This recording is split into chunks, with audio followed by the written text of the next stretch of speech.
So I think this is something that we all know, and we also know that we really rank poorly in terms of skilling.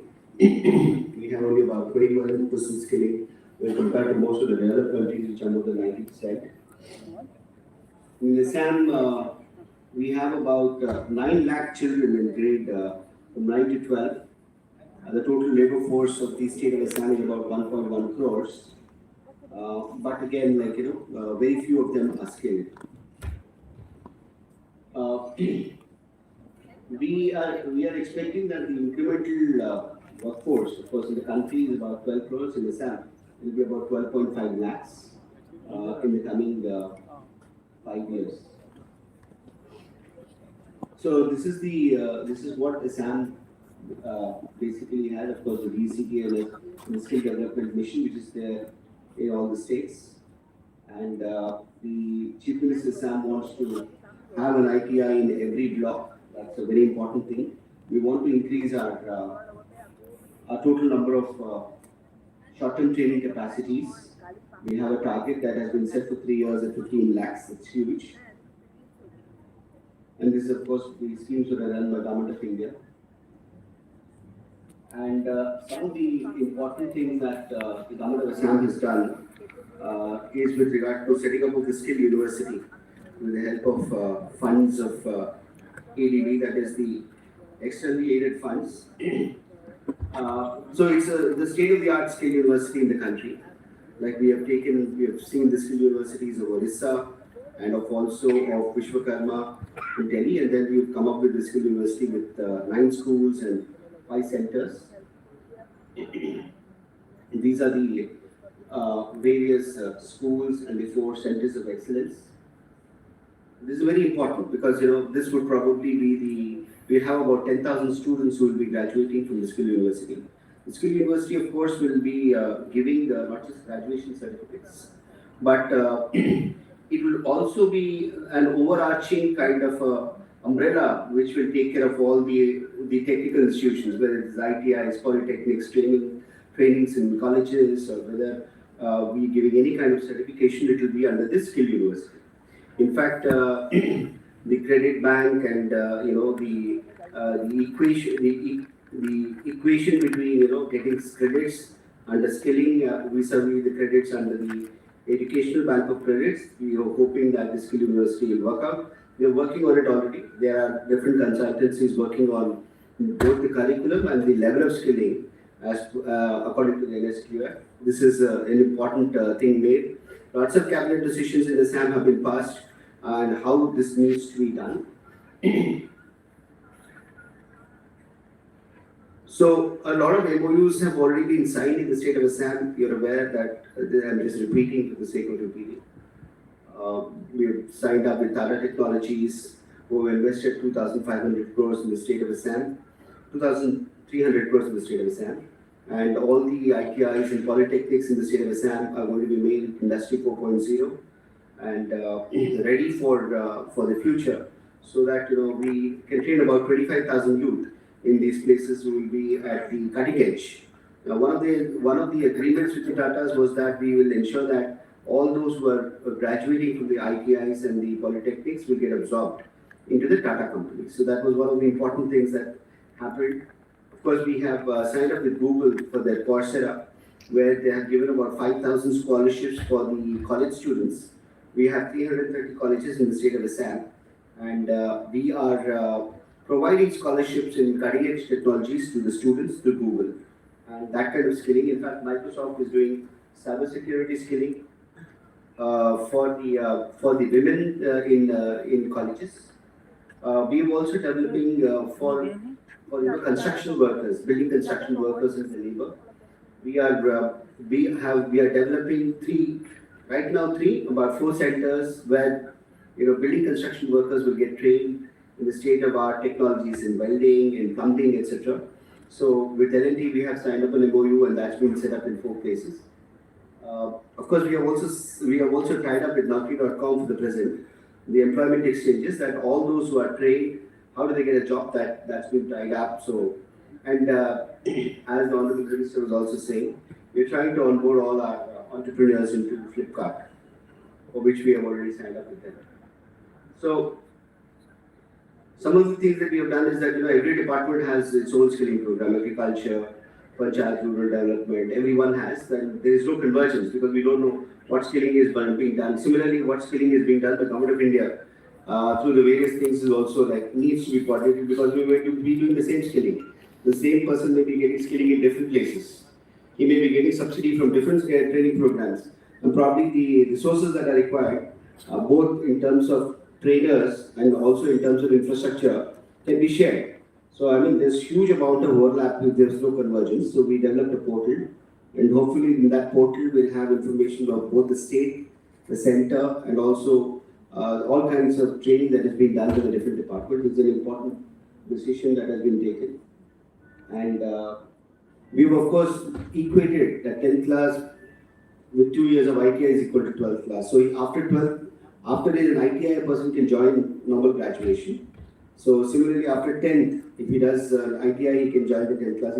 He gets a 10th class certificate and a 12th class certificate if he passes an ITI. So, Honorable Minister was talking about what kind of future skills. The way we see it is, a very important thing is that the way we see skilling is that right now we have about 30 to 40% in agriculture, about 25% in industry, and about 40% in the service sector. The future will be where only 15% technical people will be required. And if manufacturing is there, manufacturing will also be required only in niche areas. It will not be required because most of it will be robotic, it will be factory driven. You will not need manpower there. So a lot of jobs will go in the manufacturing sector, and therefore it has to be only the niche sector. Most of the jobs will be in the 60% to 70% of the jobs will be in the service sector where we will have to focus. That's on digital skilling and niche areas of manufacturing and skilling basically maybe in the green skills and digital skills. These are the skills we're thinking. Financial, digital, and green skills are what we probably will be focusing, and hardcore skills only for the niche areas. So that will be the future. We have mapped out what kind of jobs are required in the state of Assam. What are the opportunities which are there? We're already reorienting all the ITIs accordingly, and we are also of course focusing on traditional kind of things. So traditional the Guru scheme, we have started the Guru scheme, which is very much like Vishwakarma, where we have mapped as to what are the traditional things that are done in the state of Assam, and we have already started this program where we have identified the gurus. Like somebody is doing mask making, somebody is doing in Barpeta, Seetal Party, somebody is doing bamboo jewelry. So we have identified those areas where there are already gurus, and we are already doing that. So what we would require from the Government of India is this. First of all, like most of the students in their class 9 to 12, these students are not interested in vocational education. So they don't even know vocational education.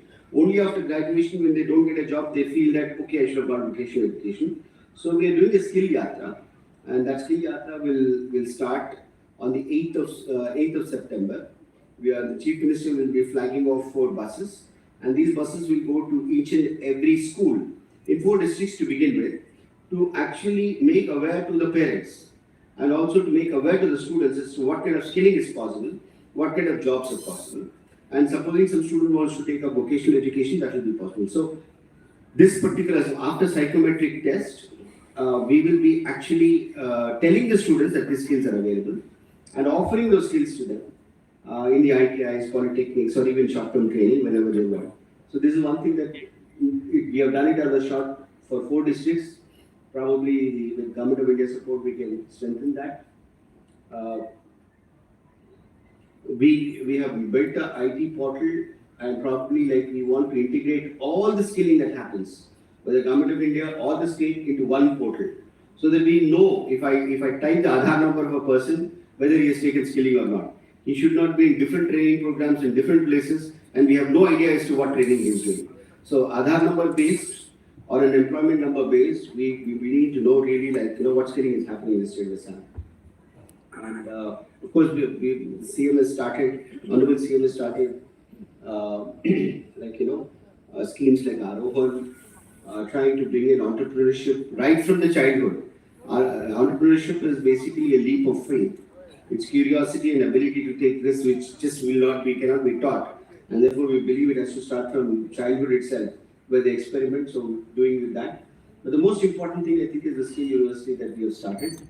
And we are thinking of innovative financing models where students from class 9 to 12 will be given skill vouchers, so that they, instead of getting some financial incentive, students who do well, we give them skill vouchers. Similarly, the industry should be given skill vouchers so that instead of getting subsidies, they get skill vouchers so that they retrain their manpower. Students will use skill vouchers to get trained. This is what we are suggesting also. That's it I had to say. But my final thing was to all the officials who are there from Government of India, whatever is happening in the state of Assam needs to be through a structure.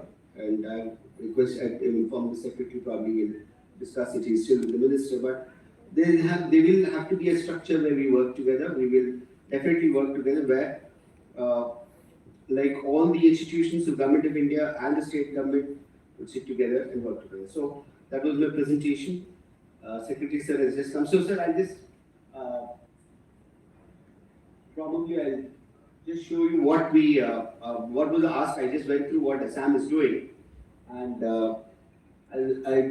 some of the support that we are looking for is in terms of making the students aware of what skilling can entail. Because right now, most of the students in class 9 to 12, mostly the parents are unaware. So we're starting the skill yatra with the support of various companies, and we would request, we're doing it in 4 districts as a pilot. So we would request that if this could be expanded, we're doing it for just 4 districts, we have 30 districts. If it could be expanded, and the Chief Minister would be will be flagging off on the 8th of September. We hope that if we get support in this, we can really take the message of skilling to in finalizing the state's requirements district-wise.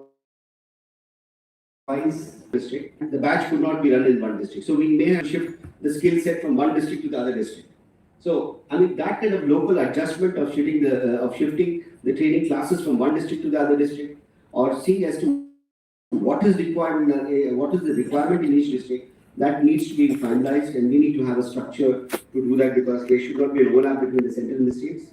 And what we also said, sir, is that if we could have a single kind of a database where Aadhaar-based number as to what skilling a person is doing. Otherwise, one person may be doing skilling in different sectors, in different programs, maybe one in center, one in state, maybe one for Panchayat and Rural Development. He's taking subsidy from agriculture also. To avoid that, maybe like we could have a convergence in the data portal.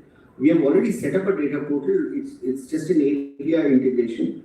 We would like that to happen so that we have a more coordinated effort on this. And finally, sir, Honorable CM started we need to develop entrepreneurship right from class 9 onwards. So a scheme was also started how we have to build this ability to experiment and have mentor-mentee relationships in order to develop. And we of course have come up with the Assam Skill University, which having 9 schools and 4 centers of learning. We will need more and more support. The Honorable Minister was talking that he will bring a lot of employers. So if the employers can have MOUs with Assam Skill University, which is going to be one of its kind in the country, because we looked at Vishwakarma, we looked at Orissa, we've been in touch with the IIE Singapore, we're building the skill university. It's going to have an interim campus in the month of January. We have requested the Honorable Minister also to come inaugurate it. We would request that if the best employers, he said that 50 employers would come and develop MOUs with the Skill University, because Skill University will be spawning about 10,000 students. We have about 25,000 students in the ITIs and polytechnics, 10,000 students. The overarching focus of all the technical training in the state of Assam will happen under the Skill University. If we can have a single point MOU with the Skill University, then we will really be catering to skilling and employment across the state of Assam. So that is something that probably is one of the suggestions that we have used. And finally, sir, as I said, of course, I talked about the skill yatra. And innovative finance models, as I said, so maybe some skill vouchers can be given for students who are doing extremely well. Let's say a student has scored 60% or above. We are already incentivizing them. And maybe you can have like the skill ambassadors of of each school or skill ambassadors of a district, and they're given skill vouchers by the ministry. I'm just suggesting this. It's a matter for discussion. Like, you could come up with something where they will actually, the bright students will go and take upskilling in whatever, whichever place they want to do. That could be an incentivization. Similarly, for the best industries that you have in the state, you could probably give us some skill vouchers. If that could be done, it'll start that revolution of skilling in the state. This is what we wanted to say. Of course, convergence was the most important issue. Thank you.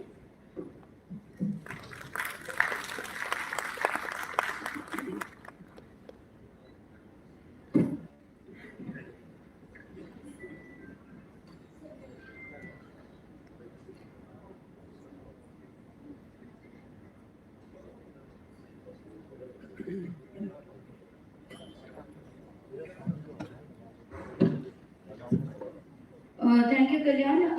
I think the ask that you have placed before us resonate with our thinking also. This skill yatra you are taking, we are actually funding a few of such initiatives by some of the northeastern states, where there are skill vans that are going around, especially in the rural areas. Some of these vans are actually equipped with, sort of a mobile skill lab. The single platform that you talked about, this is exactly what we want to do through our Skill India digital initiative, and we would be very happy if you could, integrate with the API integration. Yes. Yeah, so this Skill India Digital is supposed to be a common platform for the entire country. So all the other ministries as well as the state government skilling initiatives will be integrated there. And as far as your skill vouchers idea is very good. We'll also, think about this. And linkages with Assam Skill University, again, this is something very much on the cards.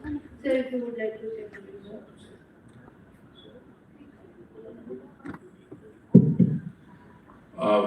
First of all, I would like to say that you have made a very perceptive and layered skilling plan for Assam, Kalyan. So my congratulations to you and your team. I also see that the way we are thinking at the central level, and I always consider states to be one step ahead of center. So I would say that yes, at the central level also, we are more or less in sync with what we are trying to do. And as told by Mrs. Madhumita Das, we would certainly, there is so much to do together. For example, if you are having your skill melas or tribes, etc., the way you want to do entrepreneurship, you want to have mapped your skilling centers. So I would say that we have our team, our JS, Mrs. Mishra is here. NSDC, we have Mr. Mahendra Singh Payal is also there. We have many sector skill councils, CEOs also here.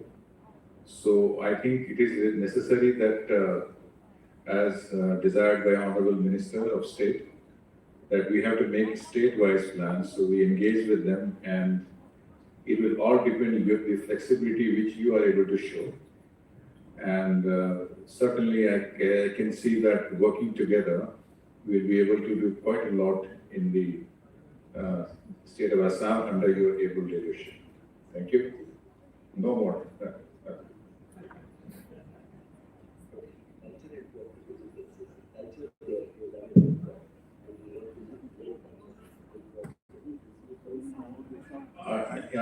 For the cooperative, our JS, Mrs. Mishra is also already working with the how to bring skilling and entrepreneurship and apprenticeship into the cooperatives.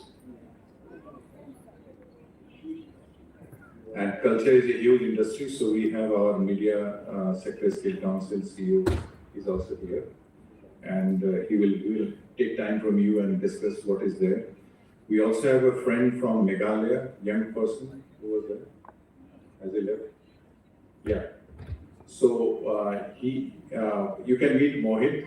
Mohit, इनसे मिलो, ठीक है? And we'll certainly work on that. This is a media, ABGC culture is also a huge area for skilling. We are fully aware of that, and we'll also like to work on that. One thing I can assure all the ladies and gentlemen present here, that under the leadership of our Honorable Minister, Mr. Pradhan, and our MOS, who holds the Northeast very close to his heart, we are willing to work any innovative things so long as the outcomes are achieved, right? And I assure you that we'll give you full cooperation. Are you listening to me? Asan? Yeah? Okay, thank you. Thank you, sir. We would now like to have our next speaker, Shri Mahendra Payal, Vice President, NSDC, who would make his presentation on skills for future-ready and industry-ready workforce.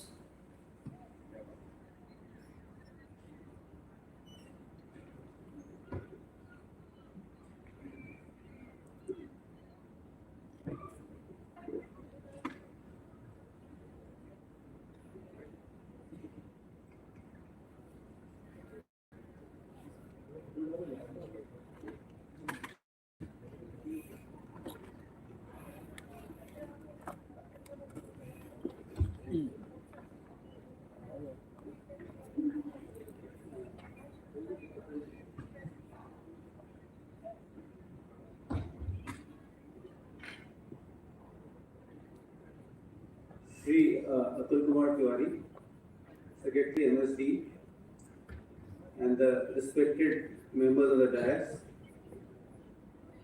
and our friends in the audience. In the next 10 to 15 minutes, I'll take you through future skills. You can see the topic of the slide. It is for skills for future ready and industry ready.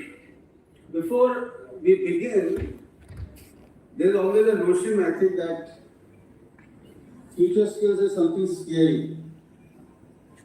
Something is going to come to an end. And that has been aggravated by recent ChatGPT and other. I think the current feeling, I mean, not totally, but the current feeling is, I think, the same feeling some horse cart driver must be having when he saw the first cab, that almost as if everything is coming to an end. Fortunately, my presentation, and by the end of it, I hope to convince you that actually future skills and industry ready workforce is a huge opportunity. It's an opportunity for our country, it is an opportunity for our youth, and it's an opportunity for Northeast region. I am hopeful that I will be successful.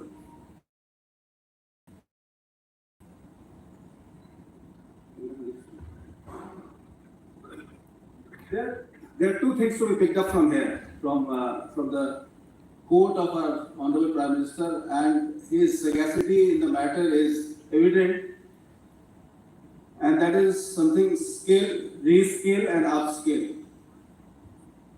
And the second part is digital learning. Not learning by digital means, but everybody to be digital savvy. I think two key themes, and as we go along, you'll find that how important they become as we see what changes are coming. My presentation is in three parts.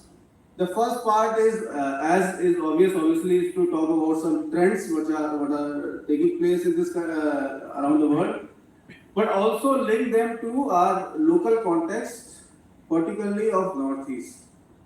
Second is only one slide, which is some food for thought, which as an audience, when we have some discussion, we can look at them. And third is what all has been done or is being done in our skill system. Next one, please.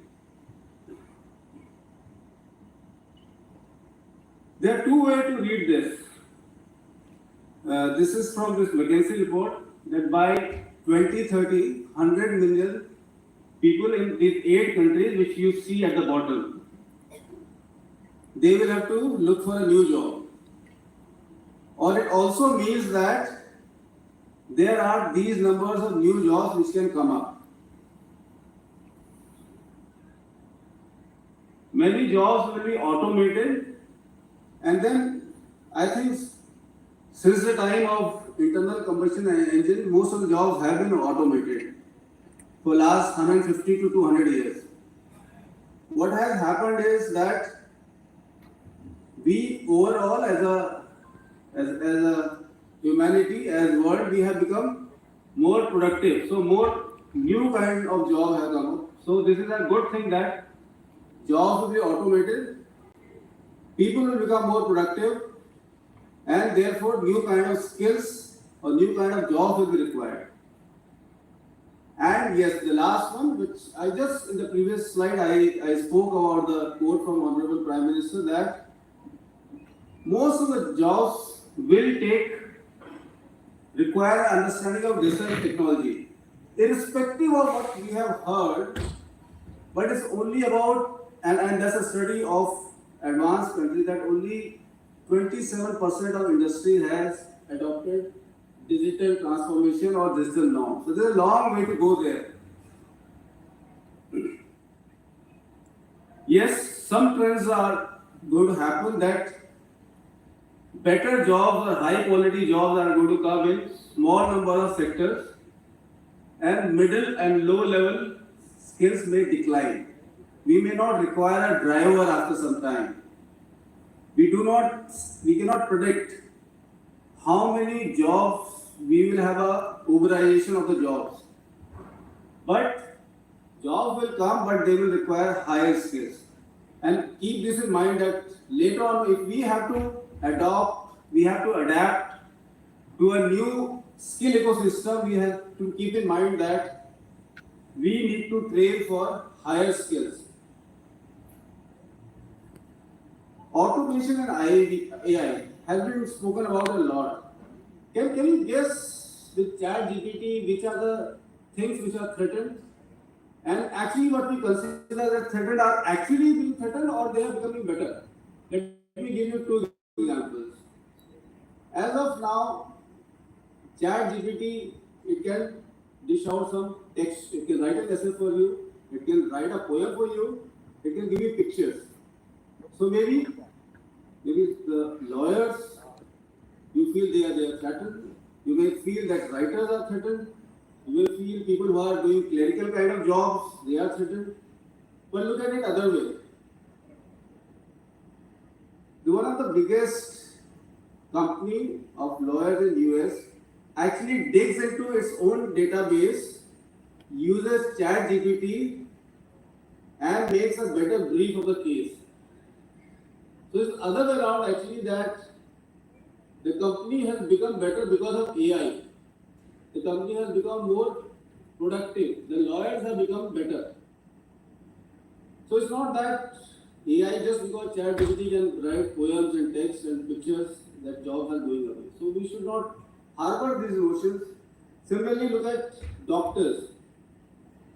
Doctors, AI can tell you based on digging into data that doctor's prognosis and the data, it will give you much better prognosis of a disease or a diagnosis of the disease. Similarly, look at Alzheimer. Alzheimer, we do not have a test to detect Alzheimer. But AI can detect Alzheimer if with progression of age, if you see that number of words or type of words or variety of words you're using is reducing gradually. So that's why I'm saying that AI is just, we should not take it that the jobs will go, but instead we find that the jobs will become more productive, more useful, and therefore to make use of those jobs and trends, our people have to be skilled for that. Remote work and virtual meetings, I think they will increase. Just go on next. Next slide, please. Green energy, e-commerce, and healthcare. I just wanted to point out one more thing here. We talk about green energy, we talk about climate change. We don't talk about the fact that to sustain climate change, we will also require skills. If the climate is going to change, maybe it's going to rain, the climate pattern is going to change, the farmers will have to adapt to the new climate pattern, weather pattern, and they will have to have new skills to actually farm. If the type of crop they grow has to change, the variety of things which crops they grow in a year will have to change. So they will require new skills to survive if they have to sustain climate change. So climate change or green energy is just not about hydrogen or it's not about EV. E-commerce. So if you took it in the local context, e-commerce has removed the gap between the producer and the buyer. And that is where what Honorable Prime Minister said, that if we can teach our people digital skills, if they know how to sell a product, how to take its photograph, list it on a platform and sell it. That is what e-commerce has done as future skills, to bring the buyer and seller together and remove the tyranny of geography. And Northeast has suffered because of tyranny of geography. It has been not linked to the country, rest of the country very well. For a long time, the communications and the roads were not very good. But digital technology and digital knowledge or digital skills give you a way to jump over it. 5 and 6, I'll take them collectively. EM here stands for emerging markets. So what is happening is that, yes, the industries are moving to North America, they are moving to Europe, that is nearshoring, or they are going to friendly countries, and we also have benefited from that. But at the same time, because of AI, because of automation, the productivity gap between it is expected that the productivity gap between the advanced countries and an emerging market like ours will deepen. And that is dangerous. That is dangerous because if our products are not competitive, we cannot sell them in a market, we cannot export them.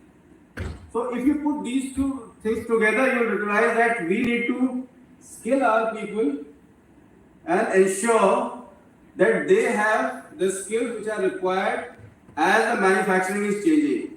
And manufacturing, it's very self-serving to say that automation will remove the jobs, but it's not like that. Automated jobs will require different kind of skills.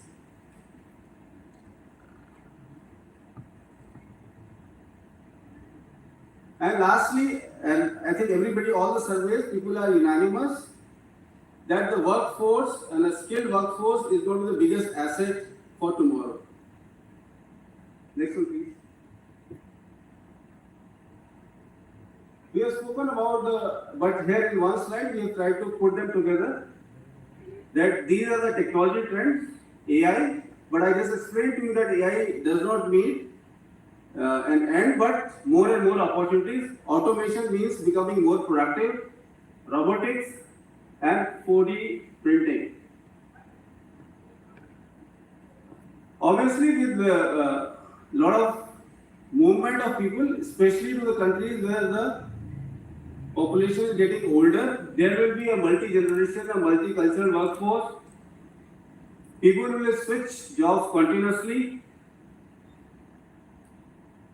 Climate change will bring its own requirement of skills, right from adapting to climate change to the new technologies which like green hydrogen or EVs which are coming up. Globalization is a very debated thing today because of nearshoring, friendshoring, all these global logistical chains are being broken. So actually there is globalization which is reducing. But at the same time, people have to move. It's a gradual progression. People have to move because there are countries which require skills and they require from countries which have skills. And like I said earlier, that we do not know going forward which service or which product will become like Uber. Next one, please. The only thing in this, what I want to say is that from left to right, everything, what you see each trough or is the low point, you need to reskill, upskill and go up again in the job cycle. If you look on to the right. So that is importance, and if you realize that all our ITIs or our training centers are designed to get a raw person, train him, and thereafter leave him for job. But I think they will have to be redesigned to reskill and upskill at various points in his life. Next.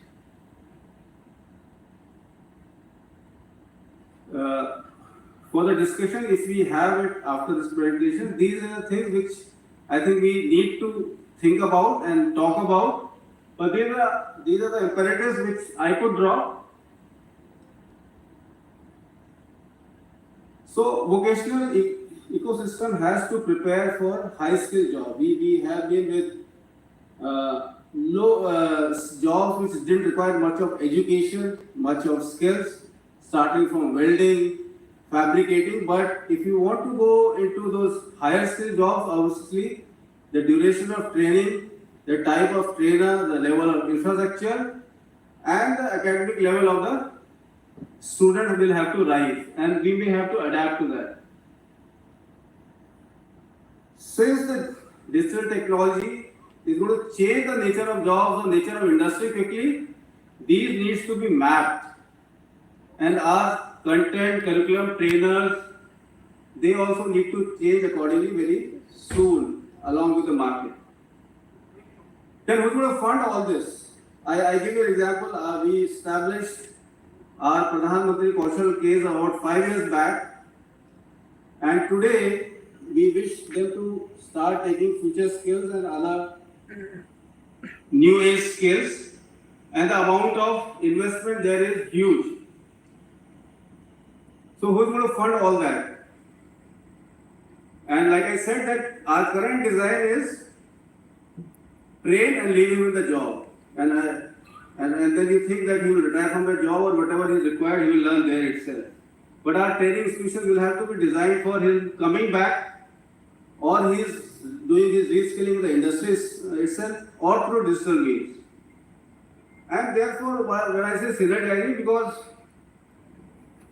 the person who requires vocational skill has to be of high academic level, who is there in the education. Vocational training is being done in the vocational ecosystem, which also have to come up to that level. But good trainers, good teachers, good faculty which is required is back in the educational system. So therefore,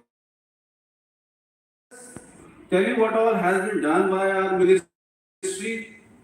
Next one, please. So if you see PMKY 2, we started in 2016, but last 2023 we had PMKY 4, where we put 119 job roles, which has been identified as futures by for these future skills.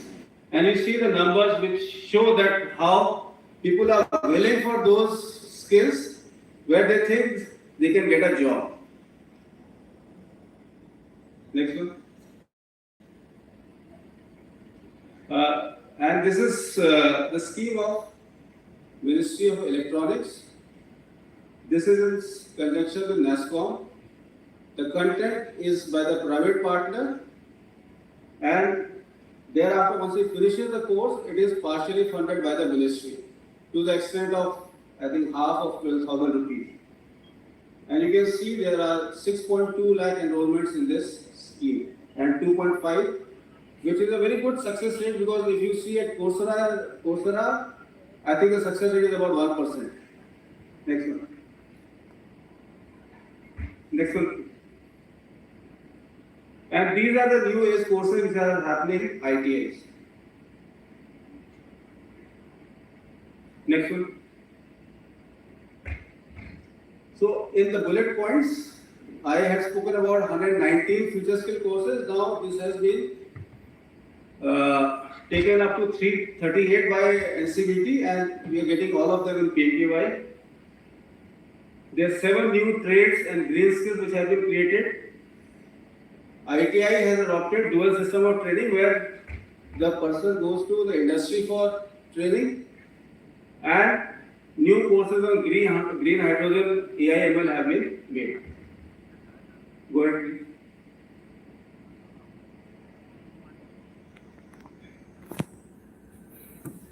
Now in all the courses, so that what is happening in the industry is known to the candidates, short-term training also we have included on the job training. And all the qualifications are linked to an occupation. So that occupation is more important than what qualification is telling. IIT trades used to be 1600 hours and all, they have been reduced to 1200, and flexibility brought in to add some new short-term course in those within 1200 hours. And 150 hours of OJT in each ITI course. Good. So, since 2022 January, this has been a significant departure in short-term training. Earlier, we were reliant on training providers, but now we want to shift our reliance to schools and colleges. They are called as skill hubs, and we encourage them to take the higher NSQF level or future skill jobs. And you will be pleased to know that IITs, including IIT Guwahati, NITs, central universities have joined us on this. And we are also looking at the model of partial reimbursement, because any industry certified course or a high level course will cost you around 60 to 70,000 rupees. So obviously that is where the skill voucher or a partial reimbursement will come in. Next one.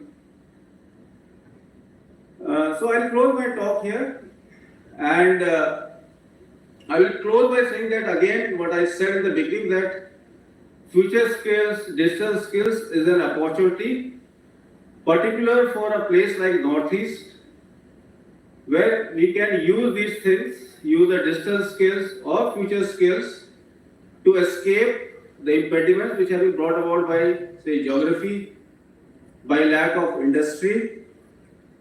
Because you can now by digital means take knowledge, the geography does not restrict you. You can through e-commerce sell products, the geography won't restrict you. And also you can teach future skills, because by digital means you do not have to move out to a physical university or another place to learn those skills. Thank you.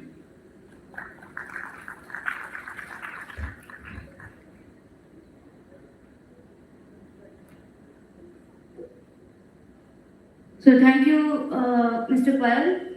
This was our presentation to you to basically showcase what MSD is currently doing towards the future of future skills, and the future skills that are required for Northeast. We would be very interested to know what the states and the industry is working in the Northeast, looking at for skilling support from the Government of India. Thank you.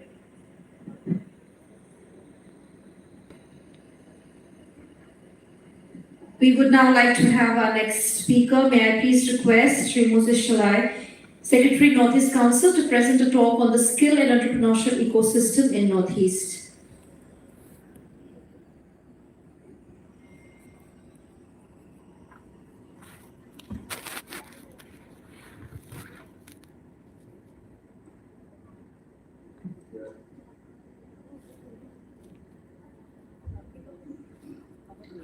Sri Atul Kumar Tiwari, my dear friend and Secretary MSD, and the senior officers from the MSD Ministry, all panelists and all the senior officers and esteemed participants here.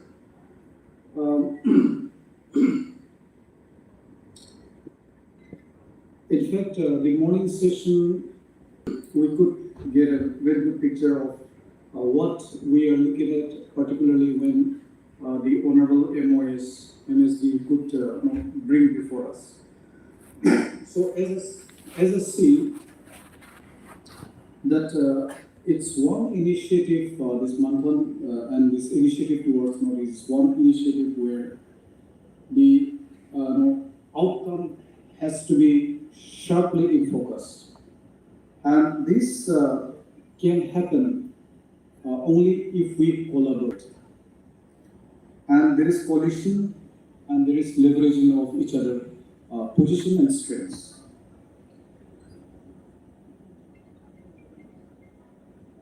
One is that the area is, I think I should put a little away, it will just take me 1-2 minutes.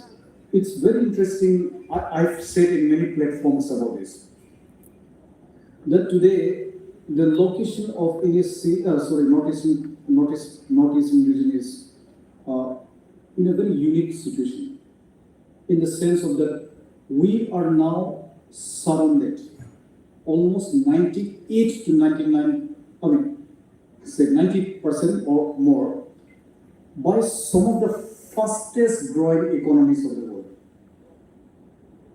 North is the China, Tibet, East is the ASEAN countries, as big as us, with half of our population, and South is Bangladesh, which is has put its act together and grown very, very fast. So we are caught in this splendid situation of, I don't know what to call.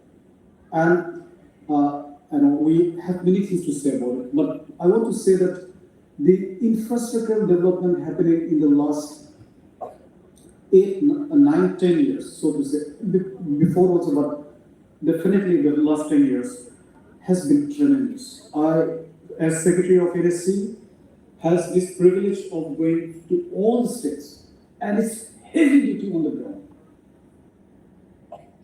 The infrastructure happening is, I mean, you have to see to understand the heavy duty infrastructure development that's happening on the ground.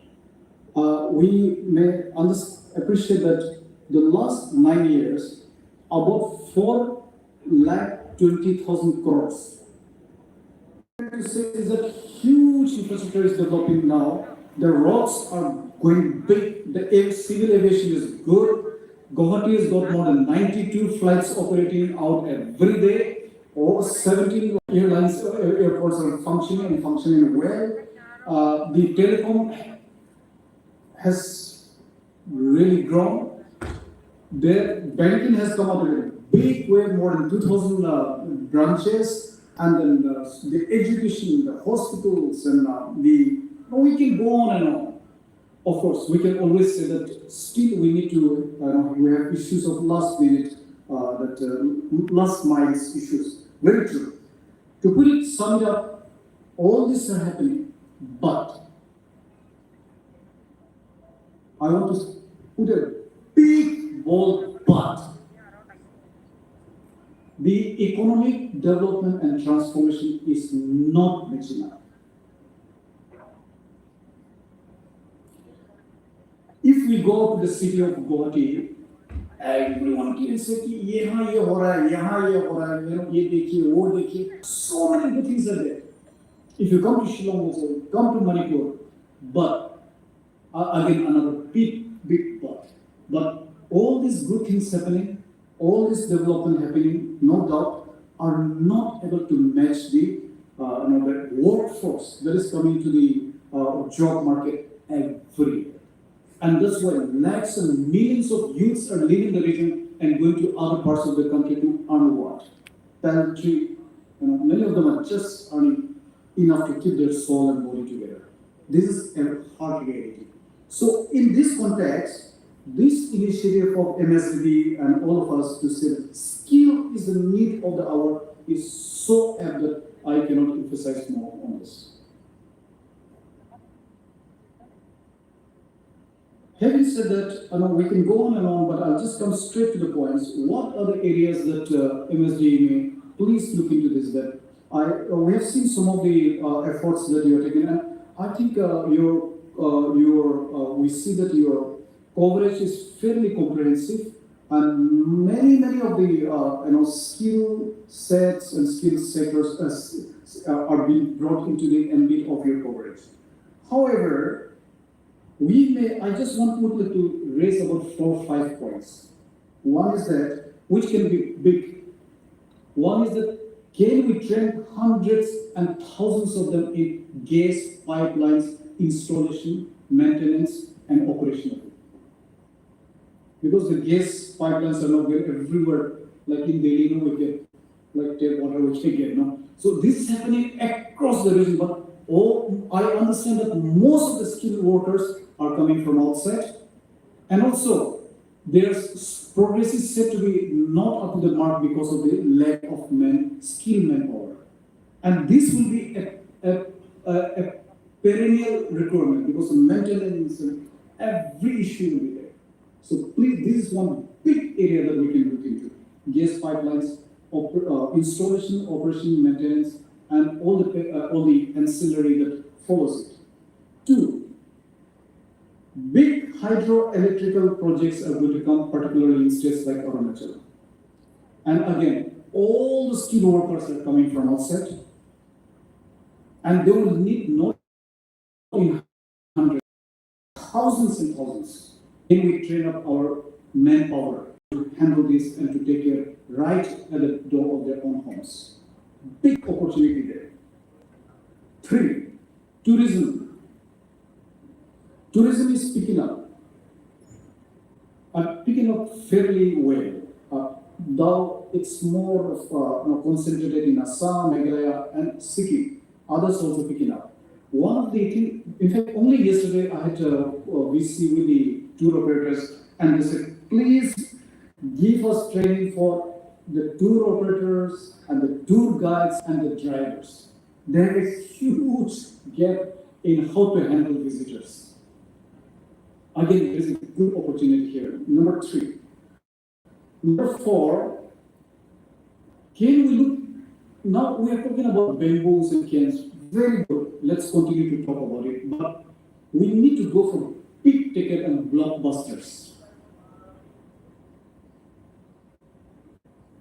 And one of the blockbusters that can come is the pellets, bamboo pellets.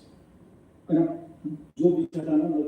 the ships and in the godowns and in the storehouses and in the warehouses, where right now we use the woods, no?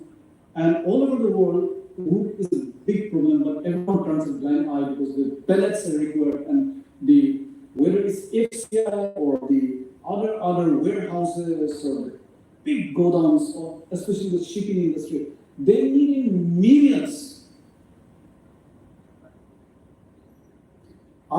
IIT has tested IIT Guwahati, and that it has the strength better than wood. There is a huge opportunity if we can train our people of how to make all their the materials. Yeah. Then another thing is that the 4.0 industry. Already, I'm very happy that our MSD colleagues are looking into that. But just to emphasize that this can do very well because the youths are educated, creative, innovative, and if they're given more training, they can do well. Let me just slightly digression that on 22nd June 2023, the Arunachal chapter of 5G applications was launched by an initiative of NEC and Amtron. Amtron is a PSC of Government of Assam in Pasighat in Arunachal Pradesh. Mainly on health, and we're going to look on agriculture. And that day we saw the power. I saw the test before, but we saw the power of AI, the net, the cloud, and the IoT. So what happened is that it was successfully launched And the Telecom Sector Skill Council wrote us a letter that we were amused and very, very happy to say that we were the first one to launch it in the country. Now, right now, the requests have come to replicate that from Kerala government, from J&K. And DUT wants to know, and NITI wants to know. So what I'm trying to say is that IoT,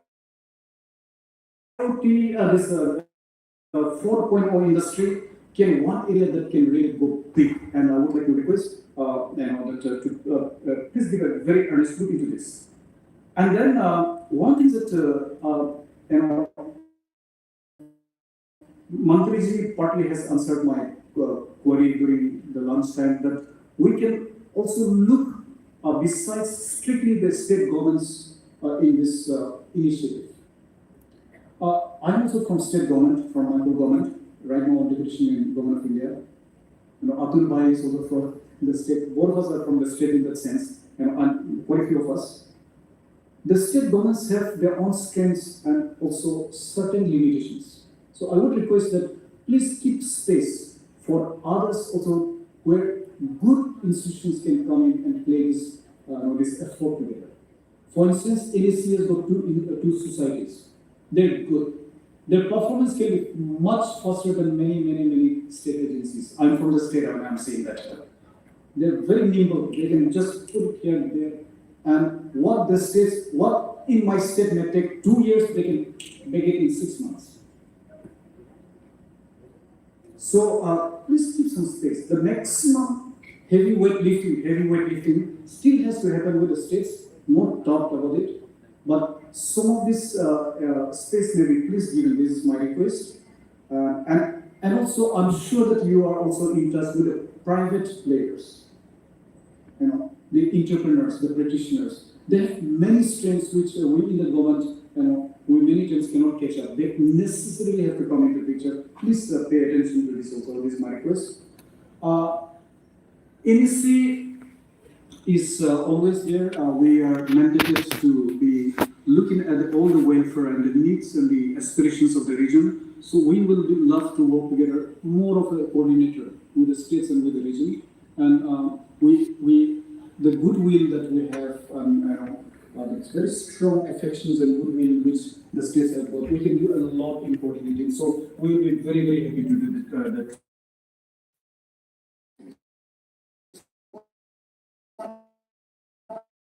Especially young people visit, and we also can see how we can also collaborate with our MSD efforts. And we also can see how we can also collaborate with our MSD efforts.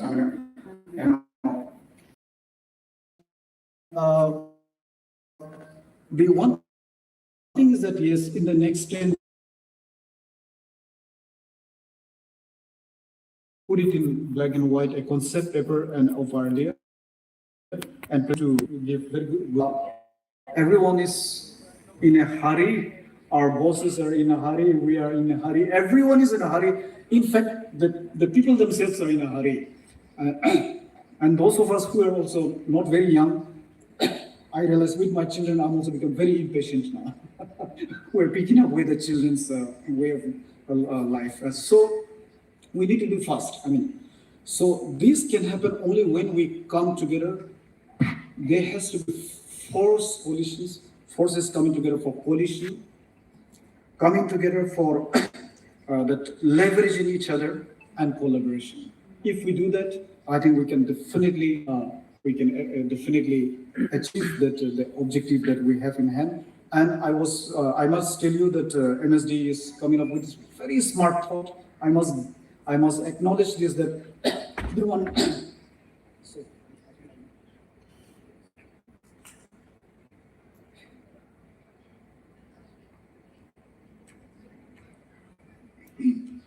This very smart way of tapping the institutes and the colleges, universities.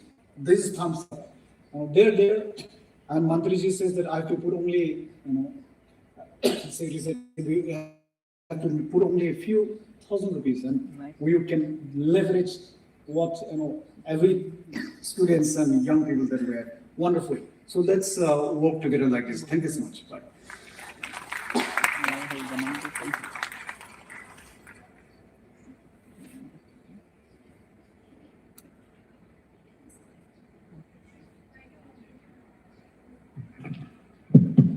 Thank you, Moses sir. That was great. This was exactly what we were looking for. What are the areas where we can work with you and for Northeast? We will go back and think about this and come up with courses that are addressing these concerns, these opportunities. I think. What you said about your this advancing Northeast website, that is again another website that we should synergize with our Skill India Digital, and that would be wonderful. And I take your point of leveraging each other's strengths.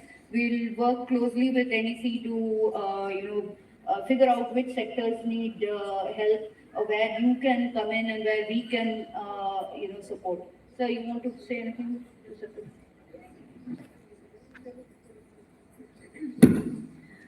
All right, before we move on to our next speaker, we would like to have the views and ideas from our state representatives from different organizations who are present with us here. We have our state representatives from Sikkim, Tripura and Meghalaya. I request our representatives to kindly share their views.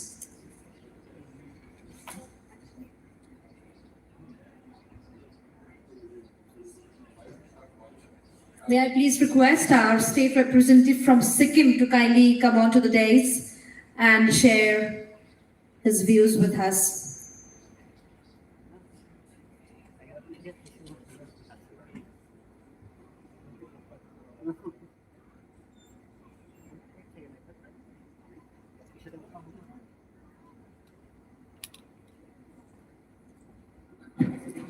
Very good afternoon to all. With the permission of our respected Secretary, sir. Actually, I do not have any views as such, just a few requests maybe, and maybe somehow reflect and articulate on what is happening in Sikkim very, very briefly. The one thing that we have in Sikkim, perhaps, which consonances with the situation in many states in the Northeast, is that the requirements, the training requirements and the skill needs we've faced through an extensive skill gap assessment that we've made is that our children these days do not want to go in for the regular or traditional, if I may, job roles. So we in the state, we have already had a thorough brainstorming session, and in the next phase, in the next years or so, we were also thinking around similar job roles, futuristic kind of job roles. That is one. The other thing is that the state government at this point in time is taking skilling very, very seriously. Since unemployment is drastically growing in the state of Sikkim, and being a border state, we don't want to end up, the government does not want to end up having the same kind of problems that other border states are having. So the state government is tying up with many industries. The state government is tying up with many pharmaceuticals and electrical industries that have come in, and through CSR funding, we are doing a lot of other trainings as well.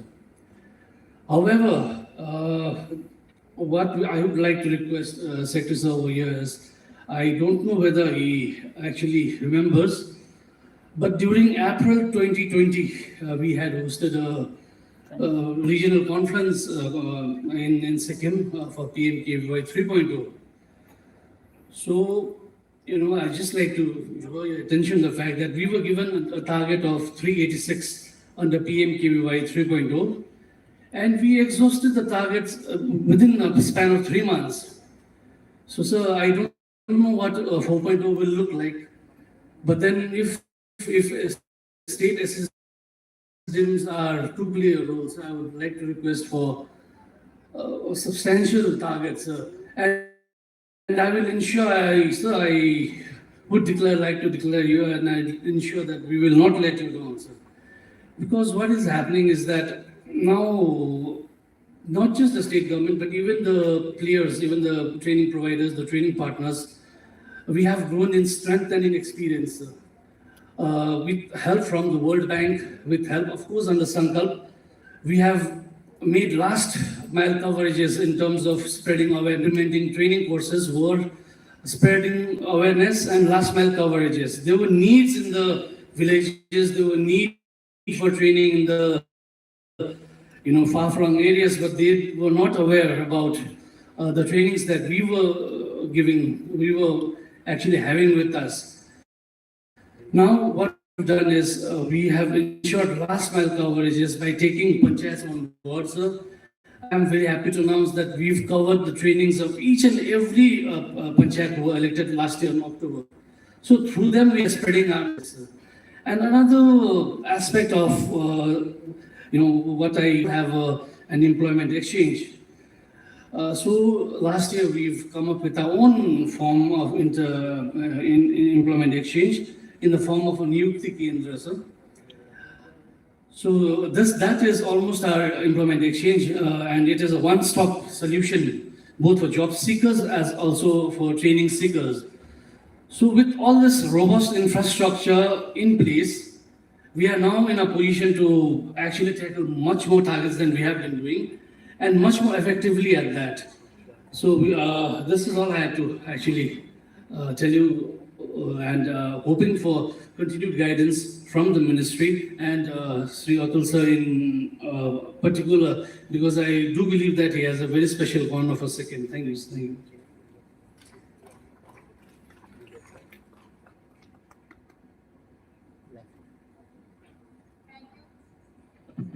Thank you.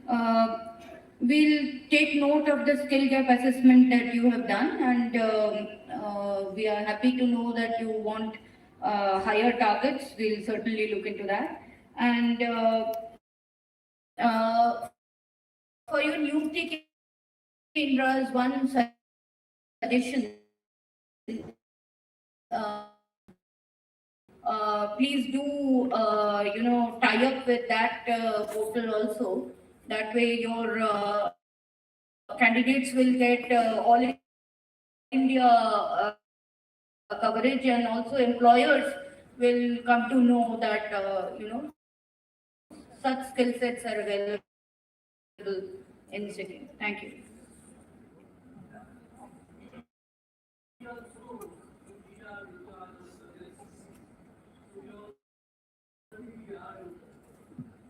Yeah, that's good to know. Can we have our next state representative from Tripura on the stage, please?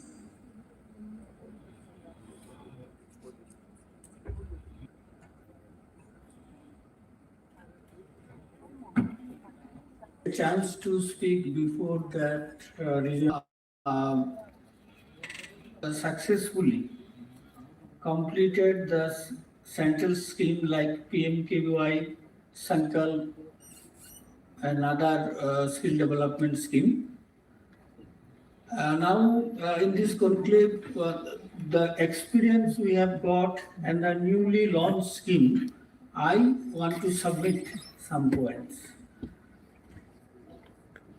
Regarding the international placement or the SSW Japan scheme, as it is discussed in the morning also, that that linguistic lab, the formation or that build-up of linguistic lab is very important. Why I am saying so? When this program we have we are going to implement there, we saw that many of the youths, they are interested on that, but it needs some special training, and that language, say Japan or say Japan and in that specific countries, it needs some that language that is it is not usual, or it is not. It needs some special things. So we have tried earlier also, we have met with External Affairs Ministry, we have gone to the that advisor of that things 1 year, 1.5 year back also. It is still to implement in the state. So this is one of the point what we feel that we trying to do that, but to do it successfully, some things that what I have mentioned that is to be put up in place. My second point, what I want to mention, that regarding this, as our secretary NEC, sir have mentioned so many valid points. One thing I also feel why since 2 years I am working in the skill development in Tripura, that so many infrastructure and others work is going on, but there is a gap. The people whom we are skilling, they are not getting the chances in many cases as there is no regulations. So it needs some regulation or some things that the agencies who are implementing the big infrastructure schemes or the things, the schemes where the skilled manpower whom we are trained, they have got trained from us, but there is some gap, so they are not getting chances in the that the scheme where they are implemented in the state. That is one thing I want to mention, and the third thing is what I want to place before the house, that the Tripura is the second largest producer of rubber. So in PM Vishwakarma, there are 18 trades has been identified. So we request if the rubber also can be there, so that will be very much helpful, and about 2 lakhs of people are engaged. Our Tripura is a very small state, having only 42 lakhs population and 10,426 square kilometers area. So here the rubber is bringing a radical change in economy. So if it can be there, so it would be very helpful in PM Vishwakarma.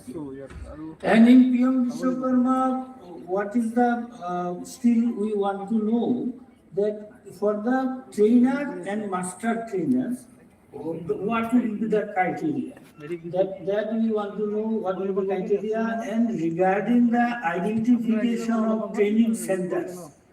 What we so far we understand that these are very that blacksmith, goldsmith, that these in normal institutions.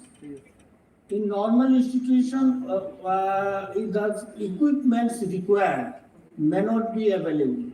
So the equipments required in the training center for this particular job roles, also we have to see what is the solutions. And regarding that, sir, we will be also happy to know that we in our state, we have recently launched the one scheme, Chief Minister Dakshata Unnayan Prakalpa. There also, as it is discussing here, that emerging technologies like drone, like artificial intelligence, like Internet of Things, and the smart city services and smart agriculture. And for that, we very recently we have sent one team from our state to the ministry to collaborate with the international institutes or the reputed government institute in all India level who are working to tie up with them, so that some quality and NSPF high level training can be imparted in the state. And my last point, 2 points are remaining. One is that national education policy, as we know, with that the integration of skilling in the education premises. But what I understand that some more coordination, some more clarification is yet to be required, because education have some that line of that their skills, and that integration of our NSQF alliance schemes, there is some more clarification is required to implement the scheme in the state smoothly. My last request is that Mahatma Gandhi National Fellows, they are working in our districts and they have done a good job. In our case, on 31st October, that is going to be end. So we have written to Ministry also, if there is scope to extend their services for some more time, so that the idea of strengthening the skill ecosystem, that will be better for all. Thank you, sir.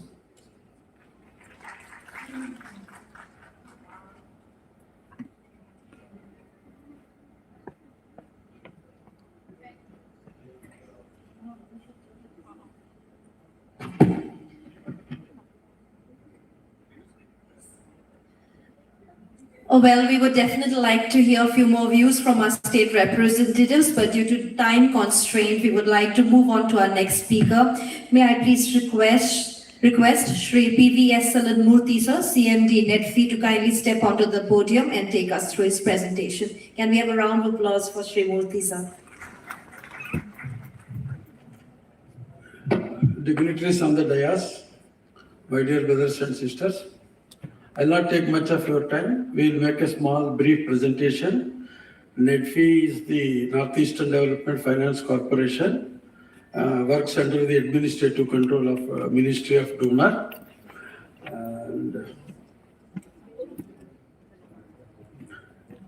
And we are into basically lending, and apart from lending, we do various other services, advisory and consultancy services.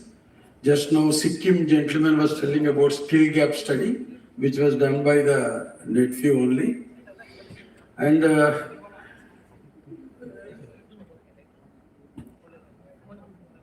And we are also into capacity building, especially for MSME units.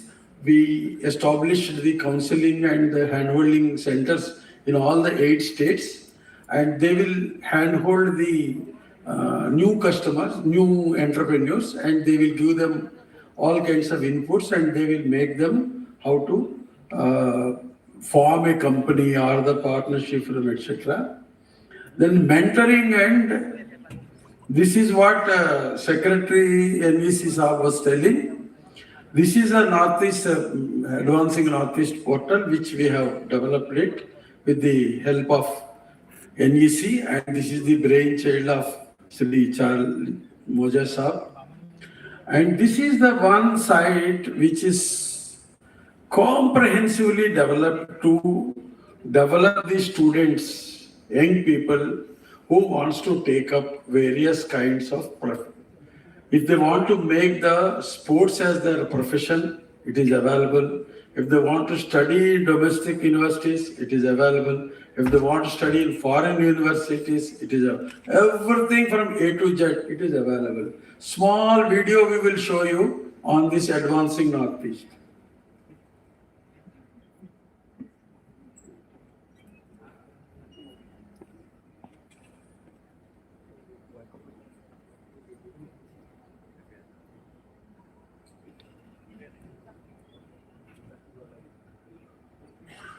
Sound is not there.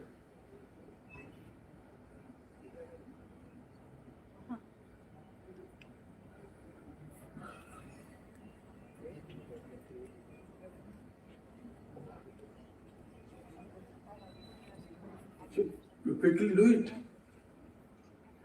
Okay. So we go back to the presentation. Okay. So these are the 3 things as far as the skill development is concerned. Though NETFI does lot of activities on behalf of central government and state governments, but these are the activities which are related to skill development. First one is Advancing Northeast. Please get into that platform and just see Everything is available. If you want to pursue agriculture or horticulture, how to do, everything is available. And experts in that particular domain will be giving you video classes also. And we have signed MOUs with many of the state governments. To start with the Tripura government, we train the teachers how to develop the students. So we go to them, we train the teachers through this portal, and we'll tell them what are all that is available, and they will in turn teach the students. So we have more than 10 to 15,000 students we have already done, several schools we covered, and we are trying to reach out to each and every student. More than lakhs of people have visited the site, but it is a comprehensive site and it is updated every day. Every day it is updated. And if they want to apply to the particular jobs, we give the link to that particular institution for application of even jobs also. Or if you want to register as a partnership firm, they can just get into it, go to that site, register as a partnership firm. Whatever they want to do, they can do with this portal. Please visit this portal. This is what Mr. Moses Chalai was telling. This was inaugurated by the then President of India. So this is one area which we are working continuously with the collaboration of NEC and with the financial support of NEC. That is more important. Then Business Facilitator Center, I have already covered. Third one is there, my dear friends. In the skill development, what is happening? If some institutes are making skill development, the banking, linking it to the bank facility, getting working capital, is becoming a Herculean task. I've been seeing many skill development people who gives the training, but they fail in making the linking to the banking. But the advantage for NetFee is, I am the person who is developing the skill, I am the person who is financing it. Both I am taking care of it. Especially in Northeast, if you see, there are three kinds of zones. One is Assam and Manipur. Assam and Manipur are little advanced, where the medical tourism is happening, lot of industries are coming, lot of training things are there, lot of skills. But there are several far-flung areas, including Manipur. There are far-flung areas where there is no any formal credit. Next slide, please. There is no any formal credit. And you will be surprised to know, the interest rate being charged by the informal credit people is very high as 60% per annum. 60% per annum. So we need to develop the skill and we also need to provide a cheap finance to them. So these are the two things which we are doing. And first one we are doing out of our CSR. We are spending a lot of money in training these people. Next slide.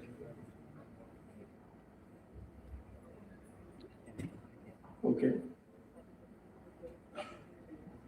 This is already covered. Next.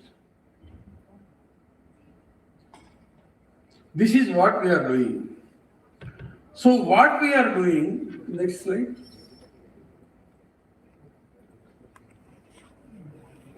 No, not this.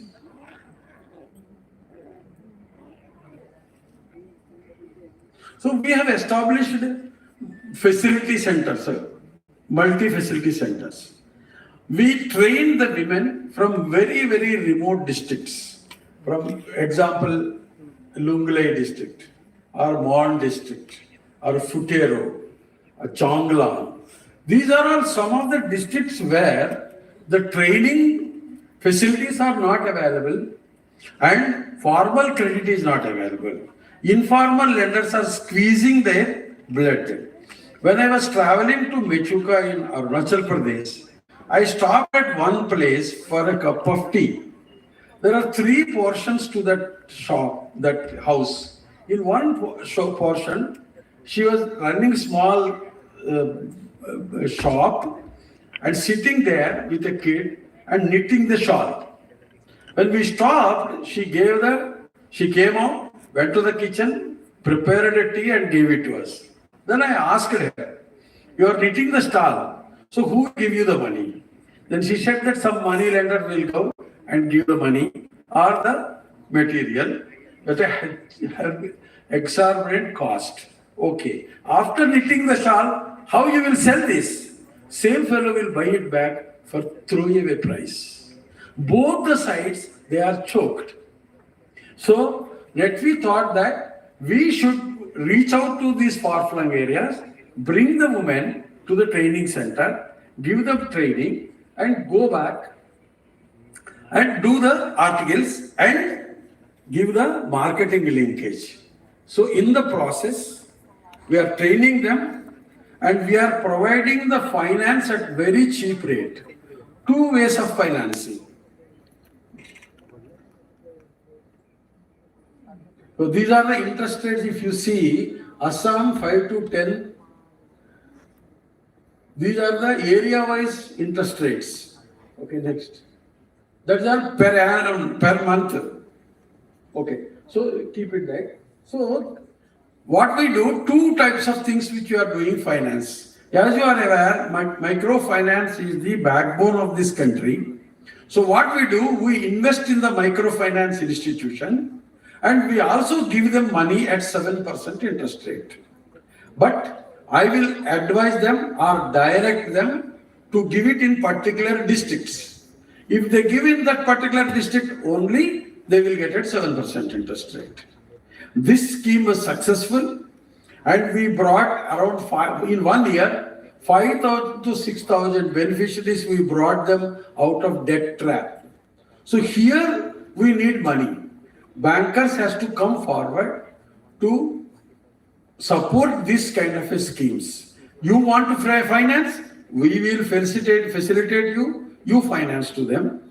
Or you do it through us in a co-lending model, which is RBI has approved. Second system is that I directly finance. Suppose MFI has financed to this man, this girl, 50,000 rupees.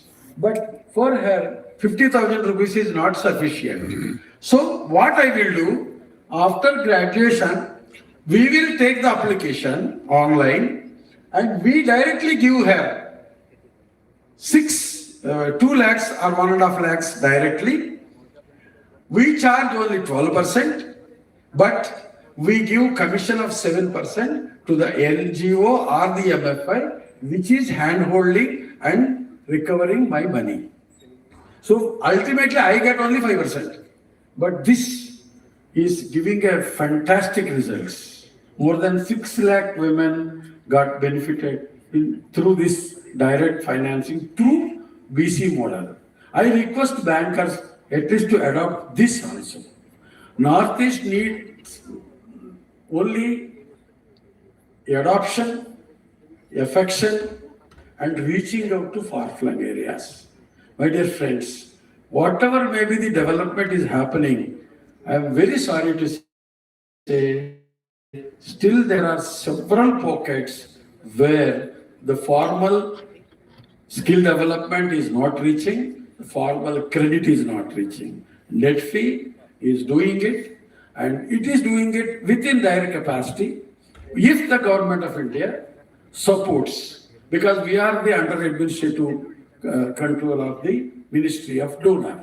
In any schemes, I will show you the results. You can visit Bakrumba, Bakrumba. Bakrumba is one place, it is in Buxa district, that is BTR. 30 looms I have established there. More destitute women, so many people will do the weaving there and we give them marketing linkage. At the same time, again, I will bring women from different parts of the BTR area. I train them there free of cost, lodging, boarding, everything is free. And after going back, they will make goods from water hyacinth, banana fiber and cardamom fiber. Cardamom fiber is available only in Arunachal Pradesh. These two fibers, which they need not buy, they are available. Suppose in case if they have to buy the raw material, we supply the money at 7% interest rate.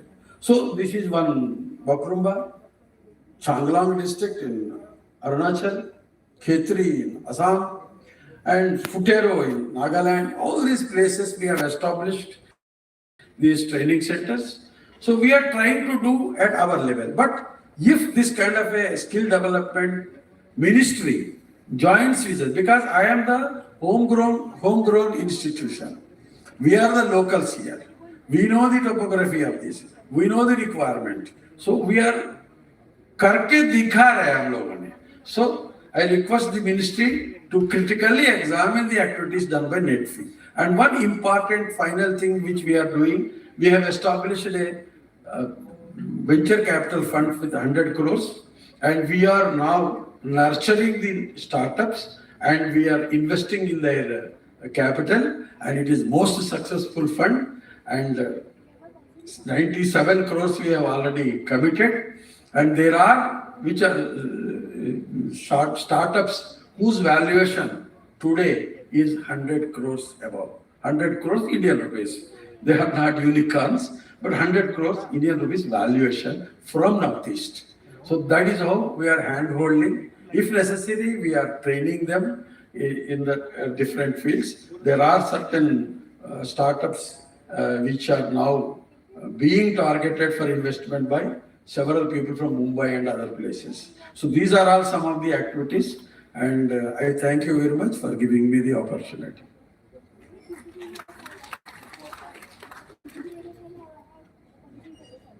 Very much.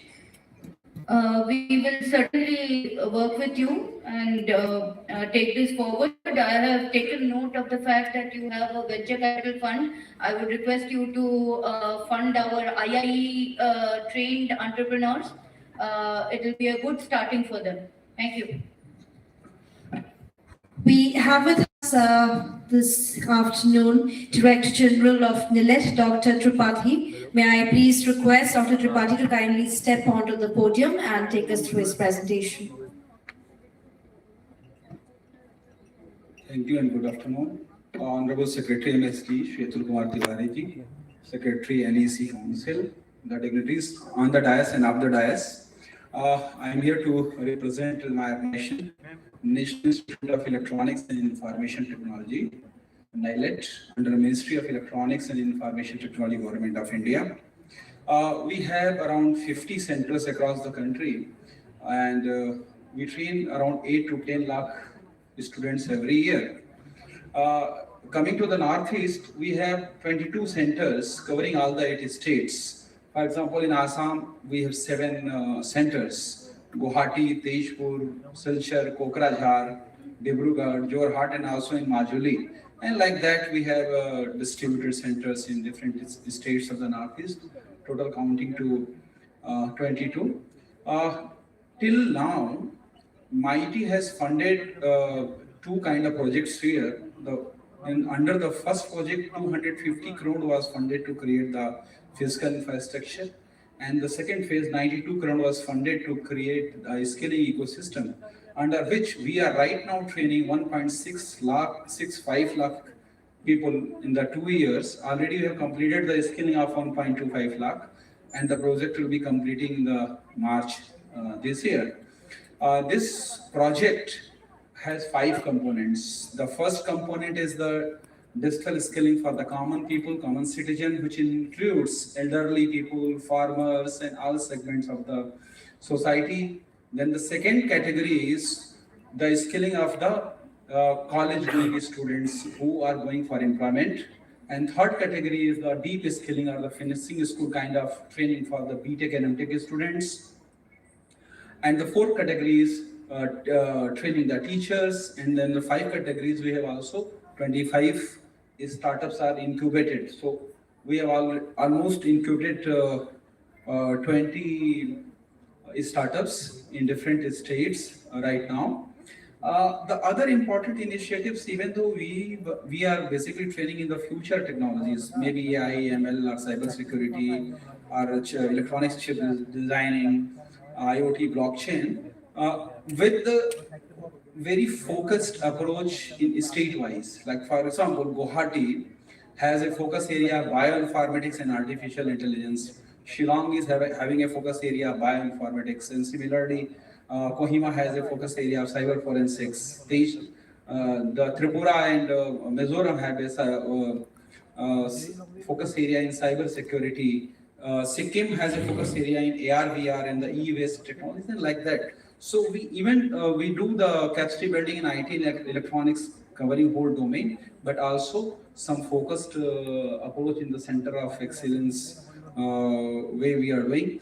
We are also doing free training for SCST, and till date we have trained 85,000 SCST candidates under this provision. So these are the overall ecosystems of the NILET which is available. We have also created expertise in the virtualization of the training. So most of our trainings are on virtual platform. The labs are virtual, and they are used by a large number of people. One smart lab we have created where students can do all kind of skilling and practical training virtually related to IoT, embedded system, VLSI design kind of things. And similarly, we have in cyber forensic and cyber security also. So that is another important initiative which NILET is having. So all this ecosystem present in the Northeast, I see a lot of synergy with Skill Development Ministry also, the state government, and maybe you can work together. We can offer all our physical infrastructure, our virtual infrastructure to the different stakeholders, and together we can create a better skilling system in the state. So with that, I will stop here and thank you for the opportunity.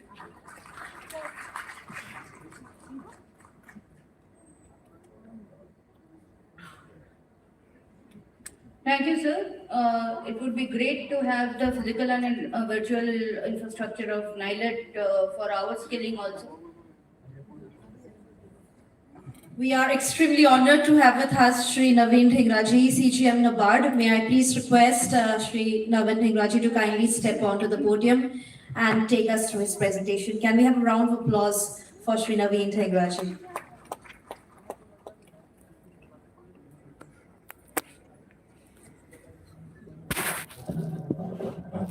Good afternoon to all of you. I think though we have prepared the presentation, but I will not take you through the presentation because since morning we have been listening to many of the speakers and most of the things have already been spoken since morning in the presentation. So, and then there is a paucity of time. We have to rush through the remaining speakers also. So please excuse me, I won't be running my presentation, but I'll be talking some of the relevant issues which I feel I should bring it to the information and notice of the House. Honorable Shri Alok Tiwari ji, Secretary, Ministry of Skill Development and Entrepreneurship, Government of India. Mr. Moses, Secretary, Northeastern Council. Madam Madhumita, Joint Secretary from the Ministry of Skill Development, and other dignitaries present and my dear friends in the House. We have been talking since morning about the importance of skilling. We all know about it. But I would just like to put across with the focus to the Northeast. Now, Northeast, any skilling that we do, the immediate objective is to provide employment or to build up the entrepreneurial skills. Now, there are two ways to look at. If we see the comparative advantage of the Northeast, can we build on those comparative advantages which the Northeast has and try to focus on those sectors where we have the comparative advantage and try to do the skilling, upskilling and reskilling in those areas? Definitely the local youth will definitely have an advantage to get employment in those sectors because already there is a comparative advantage in those areas in Northeast. Now, when I talk about comparative advantage, since NABARD, our major mandate is towards the rural and the agriculture sector, I will be putting some of the comparative advantage which are there in the rural and the agriculture sector. Now, you know about the handloom sector in Northeast. It is high, and each and every larger population is focused and concentrated in the handloom sector. Now that is one comparative advantage we have. Can we create a proper skilling ecosystem around this sector? That is one aspect. Other is about the handicrafts. Every district, every state has its own niche handicrafts. We know how to take them forward. They need to be popularized. They need to be upscaled as far as their designing is concerned. Next sector is, I think people have spoken since morning about the tourism sector.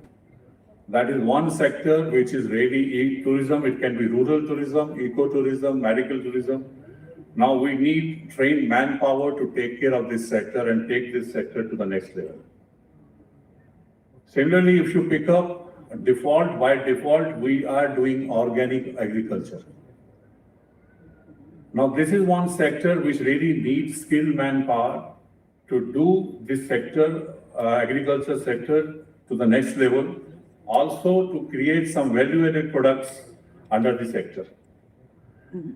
Then a lot of infrastructure growth is happening since morning. I think everybody has noticed that. Around 4 lakh crores of money has been pumped into the Northeast in the last 9 years towards the infrastructure sector. Now, can we think of trying to do the skilling, upskilling and reskilling of our rural youth who can be beneficial to the infrastructure which has been created or being created? We regularly need masons, plumbers, electricians, technicians, mechanical people. We really need to see, because a lot of things are happening in these sectors. So these areas are definitely focus areas where we need to create a very enabling environment where the skilling and the reskilling takes place. At the same time, the other point which I would like to bring to the notice of the House is that skill gap we have been talking since morning. But skill gap is a very, very real-time dynamic model. It keeps evolving, it keeps changing. It doesn't remain the same. You have a particular skill gap at a particular time, but the industry requirement is changing, industry requirement is evolving, and you have another level of skill gap which is in front of you. So the skilling ecosystem has to be one step ahead of the industry requirement. Are we thinking on those lines to create a skilling environment which is one step ahead of the present level of system? So this is one areas which we really want that all the people, stakeholders who are involved in skilling and reskilling ecosystem to evolve in such a manner that we have a minimal skill gap at any particular time. Already there are a lot of empirical evidence which is available in front of us that there is a huge skill gap vis-a-vis what the various sectors are asking in their potential employers to have a skill set. Another aspect is to take a call on, we are giving them some vocational skills, we are giving them some trade-specific skills, but what about soft skills? Are we putting our money on soft skills, on a person's overall personality development, on his overall taking up the communication skills, about his thinking about digital skills? Now, these soft skills are really need to be addressed along with the vocational and the trade-specific skills, so that my person sitting in the rural areas or in the urban areas is able to face the job market in a very, very proper and a focused manner. Now, lastly, I would like to touch upon one particular point that since morning we have been talking about very niche type of skilling, about digital skilling, about other types of skilling, but let us focus on our rural areas where the skilling requirement is totally different. Their present setup, their present mentally setup is totally different. How much can they absorb? where would they like to go? So we really need to evolve on those skilling activities which is targeted towards the rural masses. If at all we want our inclusiveness, we have to include the rural areas and the agriculture sector as far as the skilling, the whole skilling is required. So with these few words, and definitely from NABARD side, since we are not a very major player in the skill sector, we have many other mandates to take care. But in whatever small manner we are there, we don't have our skilling programs, entrepreneur development programs. We do conduct micro entrepreneur development programs and the leadership entrepreneur development programs. Even skilling programs are there, but they all are targeted towards the rural population in the agriculture sector, whether it is a farm sector or a non-farm sector. We address the rural areas, and whatever the trade-specific activities are there, we support them. At the same time, we also have some very important programs under the off-farm sector, producers organizations, or FPOs, or the FPOs. There also regular capacity building of the people who are engaged in the FPO and the OFPO sector is being taken care. We also support them as far as the asset creation is concerned, and a common facility centers are also created. So in a small bit, the regional office of Assam in Assam has supported around 20,000 people as far as the training skilling is concerned in the last 3 years. And we already have some 10 OFPOs which we are supporting them. We also have around 100 plus FPOs that we are supporting and creating capacity building among the rural population. Thank you very much for giving me a chance to speak in front of you. It was an honor to be here and share my thoughts. Thank you very much.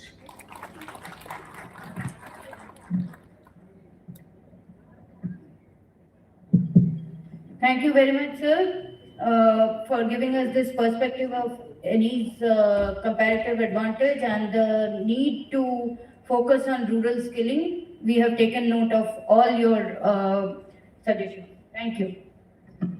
Thank you, sir, for sharing your insightful thoughts and enriching ideas with us. Next, we are honored to have with us Shri Pradeep Kumar Nath, DGM SIDBI. May I request Shri Pradeep Kumar Nath to kindly step out of the podium and share with us his presentation.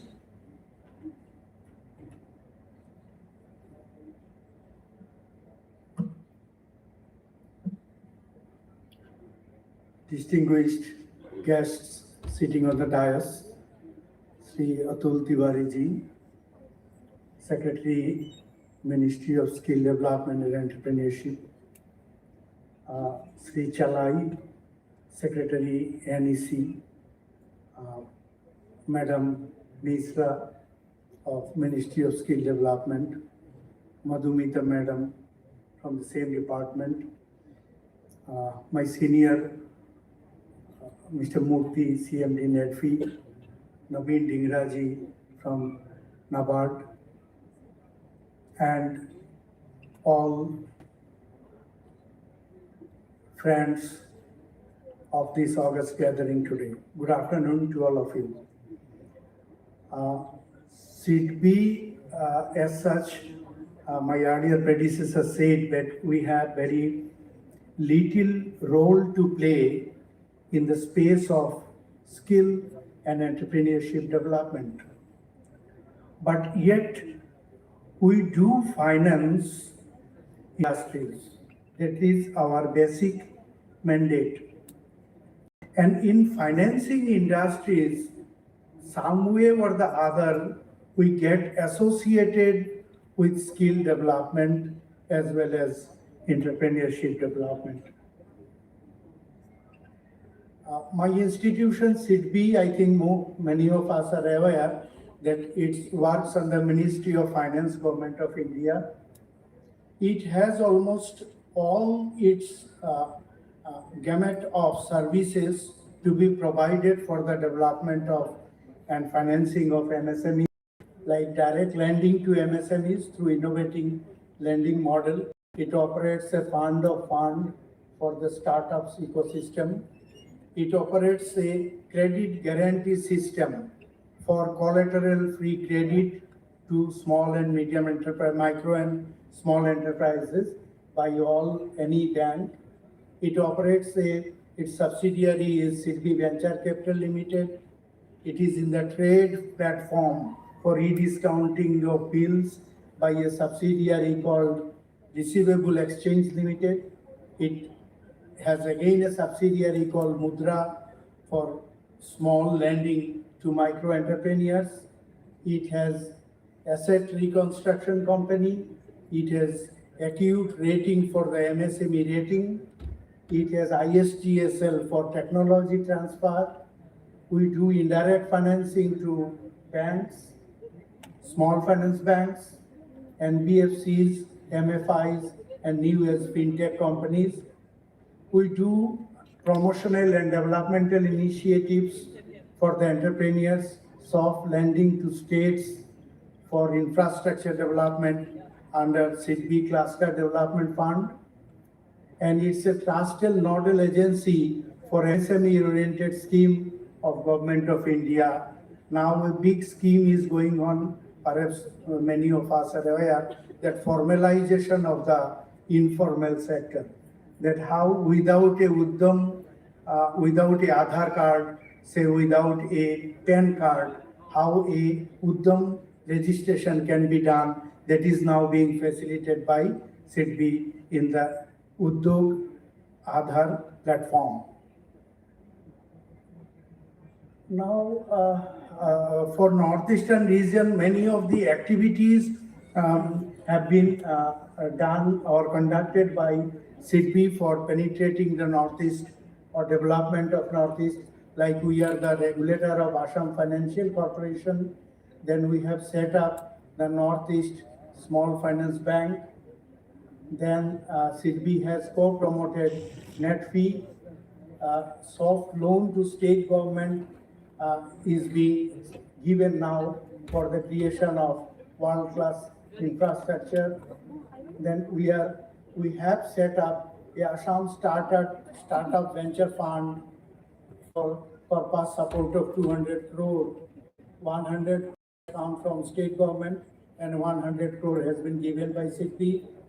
The Assam Credit Guarantee Scheme has been launched very recently, extending 100% guarantee coverage for the units in Assam. In other parts of the country, it is only 75% guarantee, but in Assam it is 100%. 25% is being given by Government of Assam. For that, Government of Assam has given us 100 crore rupees in the corpus of CGTMSE. Around rupees 60,000 crore extended in NER under Mudra scheme, including renewals, benefiting more than 1.24 crore micro entrepreneurs so far. Credit guarantee scheme, it has touched upon many of the micro and small enterprises in the state of Assam.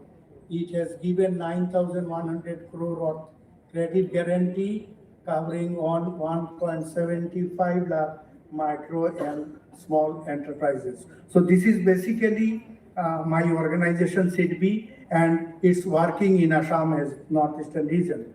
But here I will highlight some of the important findings or some of the important observations of SIDBI while developing entrepreneurship and undertaking skill development program in the state of Assam.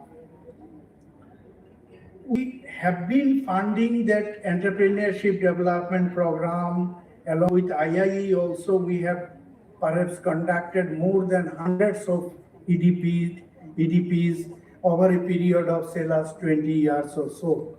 So many skill development program on local handicraft, weaving, and so on. But going forward, we found very recently that two of the programs are giving us really very good mileage.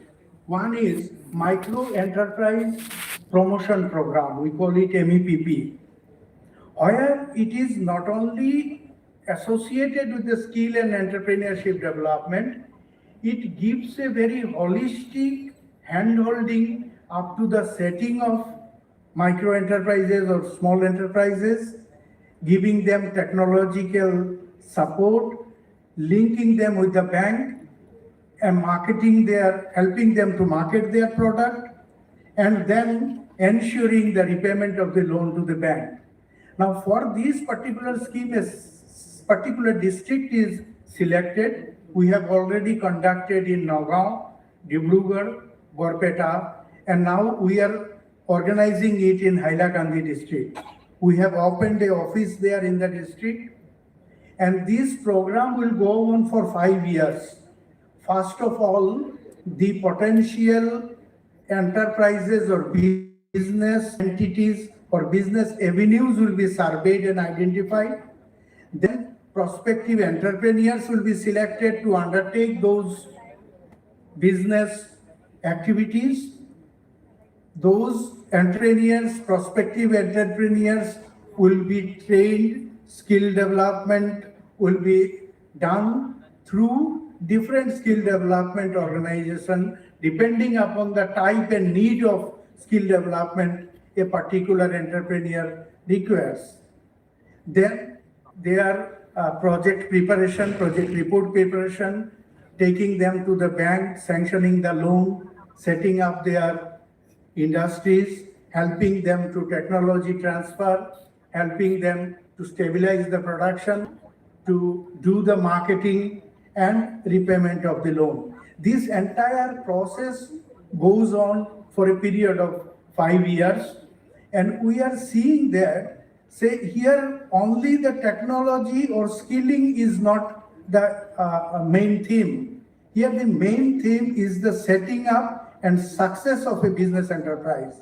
And for that particular purpose, a skilling or entrepreneurship is only a 1/10 of the entire show. Definitely, and then skilling and entrepreneurship is definitely required, but it is required to that particular field where it is needed, where the business entity will be viable. So here we are getting a learning that it should be need-based, demand-driven, not that we have this type of product available in our state and we should be go on producing whether it has a market or not. Second, very recently we have tried, because when we are funding industries, our assisted industries, particularly the medium sector all over India, I got posted in Chennai, even Bangalore, Mumbai, everybody pronounces that we do not get good skilled manpower.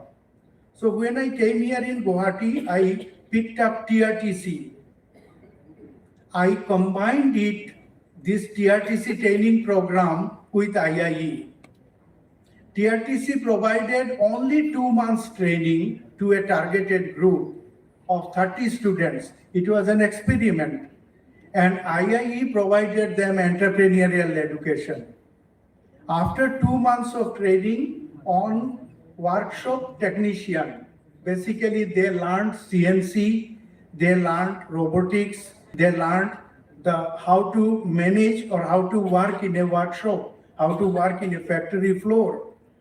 And it was our utter surprise that after 2 months of training only, when the boys and girls of this country are remaining unemployed even after undergoing 4 years of engineering course. After 2 months of training, 25 out of 30 got gainful employment or rupees 30,000, 35,000 salary. In the morning, we have seen some 3-4 ladies were walking in to take their certificates. They have been trained under this program. So it simply shows that was a residential program, not a day scholar kind of program. So it shows that many of the institute, when I talked, training institute, they say the people are not interested. We organize training, but we do not get participants. Because maybe the surrounding area of the institute or nearby area has got saturated. People are not there, participants are not there. Then we did it a residential program. We provided the hostel facility for 2 months with all fooding and lodging facilities. People from across the state, from Dibrugarh, Silchar, Hailakandi, Dhubri, then Morigao, from across the states people came. And people stayed in the hostel because they were in need of a job, they were sincere. And because of this sincerity, they completed the training successfully, got gainful employment. It gives a lesson to us, a learning lesson to us. Lesson is that the training institutes needs to go to the doorstep of the entrepreneur, doorstep of the participants. If we can reach to the people, or we can bring those people into the training center by doing residential accommodation, residential training, then definitely interested participants will be there, unemployed people will be there, and they will be able to contribute meaningfully to the development of our state as well as nation. I was very much agree with Mr. Chalai sir and Naveen Dingla sir that yes, infrastructure is taking place, but people of this state are not working there. Again, there's an opposite argument. See, people of this state are managing the entire healthcare industry and caregiving industry in the saloon and spa of all Chennai, Delhi, Mumbai.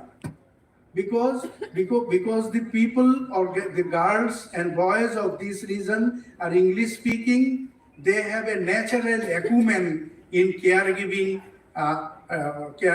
trade, or they are very much acquainted with this particular trade. So we should be giving training to those people or our people where they have a natural acumen. It is not necessarily that our people should work only in infrastructure. The people who are having expertise in working in infrastructure project, they will come here to construct our bridges. And we will be sending people to say even Japan, if we are really can produce some good nurse knowing Japanese language, who will be going there and earning huge foreign exchange for our nation. So that way, it's a small area where SIDBI works with skill and entrepreneurship development. We are basically, our mandate is financing the industry, but when we come associated by virtue of our work, by virtue of our linkages to some other area, this is a small suggestion or a practical feedback from the field. You can take it, sir, for onward journey in the development of entrepreneurship and skill development in this state as well as the northeastern region. Again, I will say another program which has the similar kind of program, we called it HIRA. It is a HIRA development program where the Industrial Development Authority of Nagaland has been engaged by SIDBI in Kohima as well as Dimapur. They are also the same thing. It's a program of 3 years, training 150 youths for a period of 3 years to finally set up hardly 15 successful enterprises. So it's a serious job. We feel it's a serious long-term vision and long-term planning will be required. And with this little knowledge of skill development and entrepreneurship development, I wish a very prospective reason coming forward in the coming days, the way the infrastructure development is taking place. I also thank Ministry of Skill Development and Entrepreneurship to organize such program in the state of Assam, in the capital of Assam at Guwahati. And thank you, IIE, for inviting me and to give this chance. Thank you. Thank you.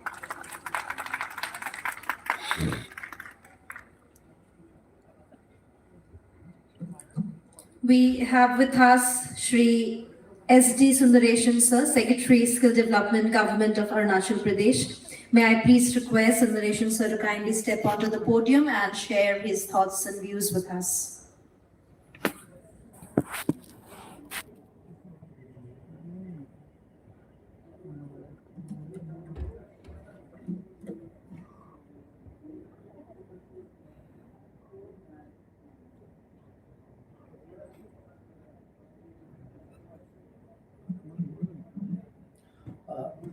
respected Secretary to Government, other dignitaries in the dais, and my dear friends in the audience. So I come from Arunachal Pradesh. As you all know, Arunachal Pradesh is the area which has the least density of population. We have Arunachal Pradesh. We especially have this Chief Minister Yuva Kaushal Yojana. Arunachal Pradesh is implementing high-end skill development training under state-funded scheme through Chief Minister Yuva Kaushal Yojana, wherein training is being provided with the combo of multiple aligned courses in order to make the youth more employable and ensuring better placement. So by this scheme, almost per month, we spend up to around 10,000 rupees per candidate, and they are taken to various places of India under the on-job training program or various programs, and they get trained. As you all know, maybe Arunachal Pradesh is one of the least industrialized place in Northeast, so we have the difficulty in training, upskilling our candidates in the latest technology. And we every year have the annual skill mela, wherein various financial institutions and other technical service providers are invited to each district. In district headquarters, we have a special mela where they could get information about in which way they have to go and which training they have to go. So thereby it gives them the input in improving their skills. And now, under the Mahatma Gandhi Research Fellowship, we have various, every district is having a youth from IIM who are coordinating with the district authorities, and they have planned district skill plan, whereby what is special or what is required for each district have been surveyed, and their input is now being taken to prepare the state skill plan and the future skill requirement of the communities available there. But they have a lot of skills, particularly on weaving, bamboo making, wood carving, coloring, a lot of skills are there. So such skills should also be taken for consideration. This I would make a submission in this forum. By and large, we are taking up all steps to improve the situation, and paucity of industries and the sparse population and connectivity issues we face. Anyhow, we are taking steps now with the input we get from our district skill committees as well as the district skill plans, and in future we will be in a better position to improve also. Thank you.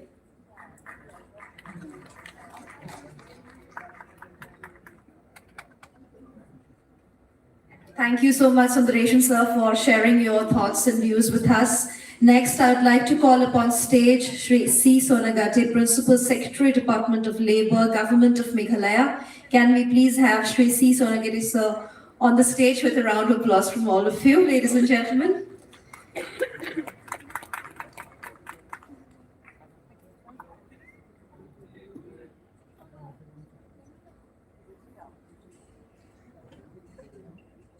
Good afternoon, everybody.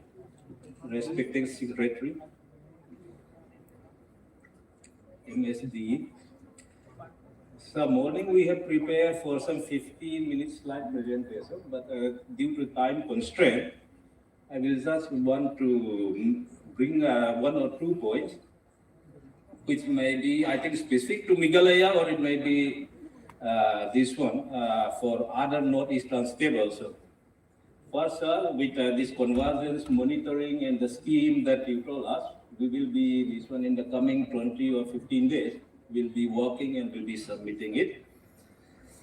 And I am new to I am from a taxman actually. I am from Revenue Service. Then coming to Labor and Employment Department.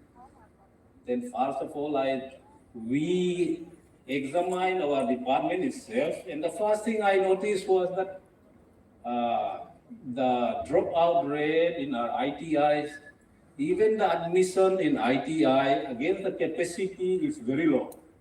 So we made a deep analysis, and what we find out is, first of all, the candidates that are admitted in ITIs are normally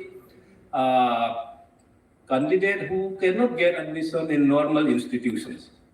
And they are also from a very poor background.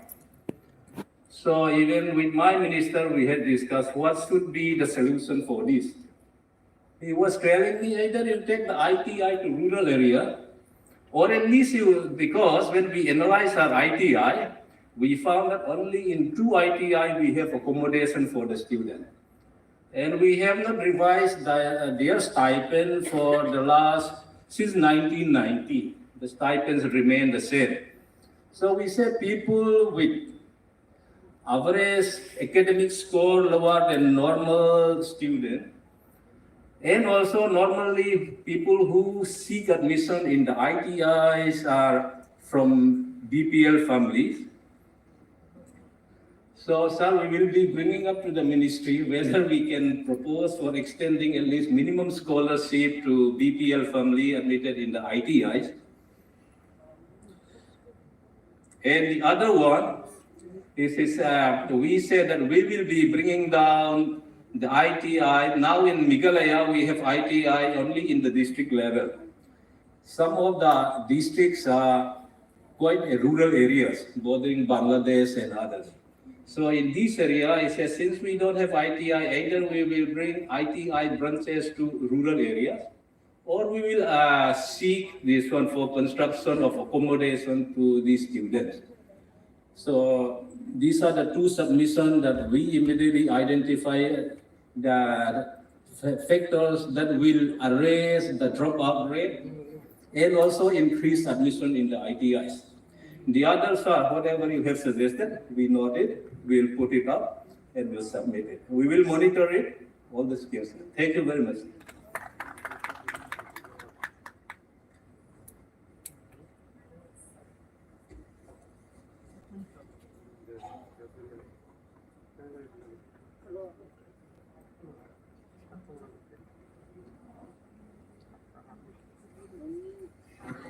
Well, ladies and gentlemen, I'm sure the entire day has been quite fruitful as we have been having quite some brainstorming sessions and interactions with all of you, with such wonderful views and thoughts being shared with us. For the final presentation, I would like to call upon stage Dr. Lalit Sharma, Director, IIE. Can we please have him on the stage with a round of applause from all of you?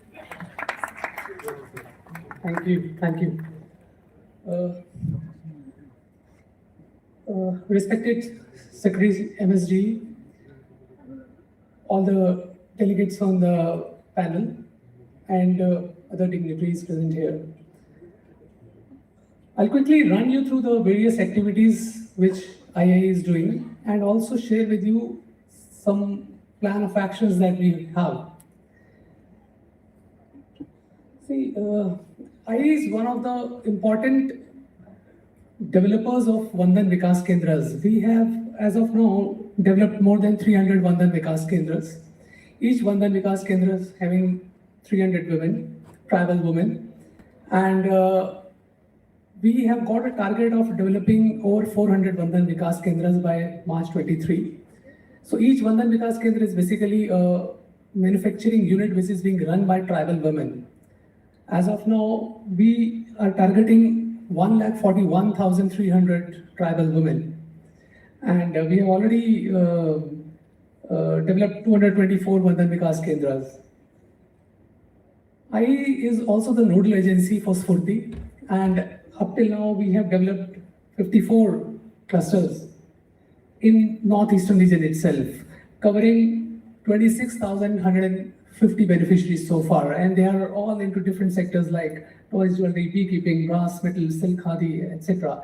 You see, one of the major achievements of these 40 clusters has been that we have been able to increase their income levels from 1.2 to 3.2 times. I mean, 3 times increase in income is really significant.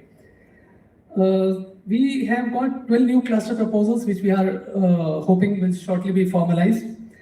We are also into MSc CDP clusters. So in MSc CDP clusters, we are targeting a total beneficiaries of 2,360 and total units will be 358. So as you can see, we are trying to cover all the northeastern states in this MSc CDP project. We are one of the mentor institutions for developing LBIs, Livelihood Business Incubation Centers. Up till now, 3 Livelihood Business Incubation Centers are finalized, and we are looking forward to developing 7 more LBIs by the end of March 23. Each Livelihood Business Incubation Center is being set up in a higher educational institution or a university. We are also a National Resource Agency for Startup Village Entrepreneurship Program, and we are trying to run this program across northeastern region. So in Assam, we have got 6 blocks approved. In Meghalaya, we have got 5 blocks which are under progress. We are already implementing them. In Nagaland, we are conducting impact assessment studies. In West Bengal, again, we have got 11 blocks. And in Tripura, we are expecting 5 blocks to come up very shortly. Primarily in this SVP program, we conduct trainings, baseline surveys, scoping studies, various other mentoring and handholding services. We have developed an entrepreneurship development center at Kohima, and we are trying to develop entrepreneurship through this ED center. This center is being run along with the state government of Nagaland. We have conducted several programs like stakeholders meet, entrepreneurship development programs, training of teachers, business plan competitions, and so on and so forth. And we are looking forward to strengthening this center in the days to come. We have got some of the plans like development of incubation centers and entrepreneurship development centers through this ED center in the higher educational institutions of Nagaland. This is already in the pipeline, and we are looking forward to the results coming up very shortly. IIE is also a nodal agency for developing entrepreneurship development centers and incubation centers in higher educational institutions of across northeastern region. This project is sponsored by Northeastern Council, and in the first stage we are going to cover 30 colleges, but in the second stage we have a target of covering more than 100 schools, colleges as well as universities. So in this particular area, we are trying to develop incubation centers, which is going to be startup incubation centers as well as entrepreneurship development centers, especially in the remotest part of northeastern region.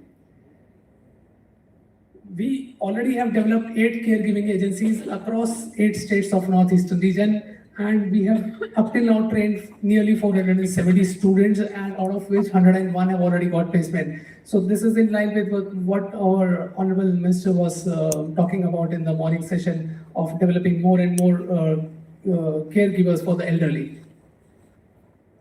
We have done trainings of over 4,800 people in the MSc CDP project, which is a Development Commissioner MSME project. Another 6,875 participants are going to be trained by the end of this financial year.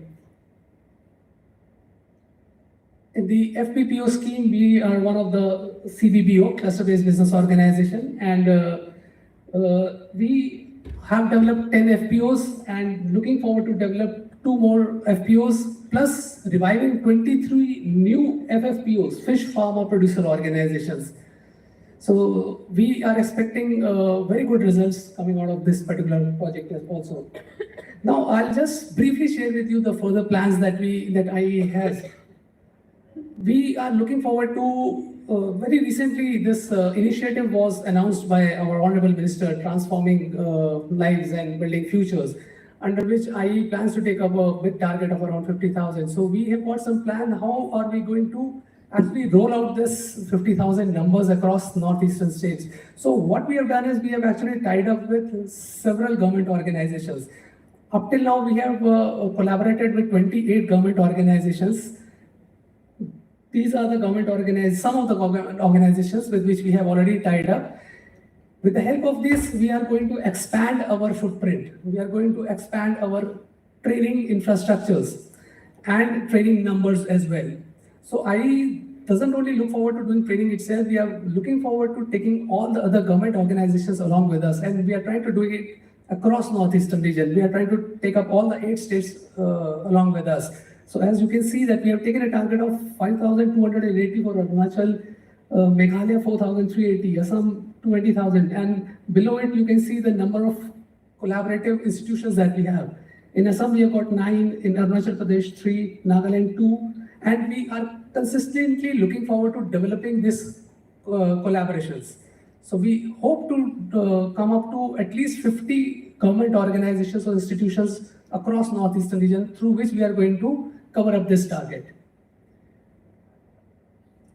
We are also looking forward to training 10,000 tribal women. You see, tribal women make excellent products, but then they lack in terms of marketing, they lack in terms of business sense. So we want to give them proper training, and we want to ensure that their productivity increases and their income level increases. Next, we have targeted all the ITIs that we would like to establish entrepreneurship development centers in all the ITIs. This is in line with the entrepreneurship development centers that we are already developing in the higher education institutions and universities. So ITIs are going to have a lot of are going to have entrepreneurship development centers. Primarily, we are doing it because you see there are not many industries. So we can skill the people, but when it comes to placing them, we face a lot of trouble. So we want to make them entrepreneurs. So if you've got a skill, why don't you start a skill-based enterprise? So based on that, we are trying to develop EDCs within ITIs. As you are all aware, then in border areas, we have got a lot of difficulties, and there's lack of much of training infrastructure also. So we are trying to take a target of at least 4,000 people in the border areas of Arunachal Pradesh and Sikkim. And we would like to make them more skilled and help them in getting employment as well. Apart from this, we already have a lot of training programs with us with the Ministry of Textiles, DIC, Ministry of FSME, and Ministry of Social Justice. This is all about, and we look forward to expanding our footprints in deeper areas of Northeastern region and improvise the skill and entrepreneurship as much as possible. Thank you very much.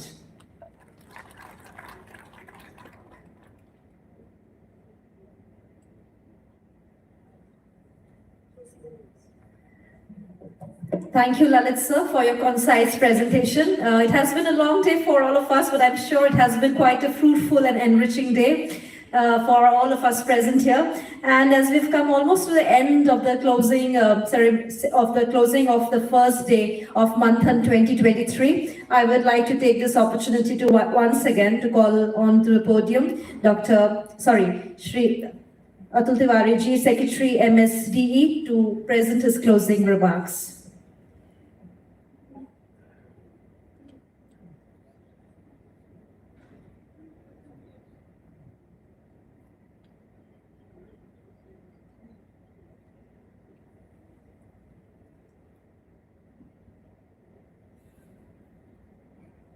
Good afternoon. It has been a long day, and I would like to.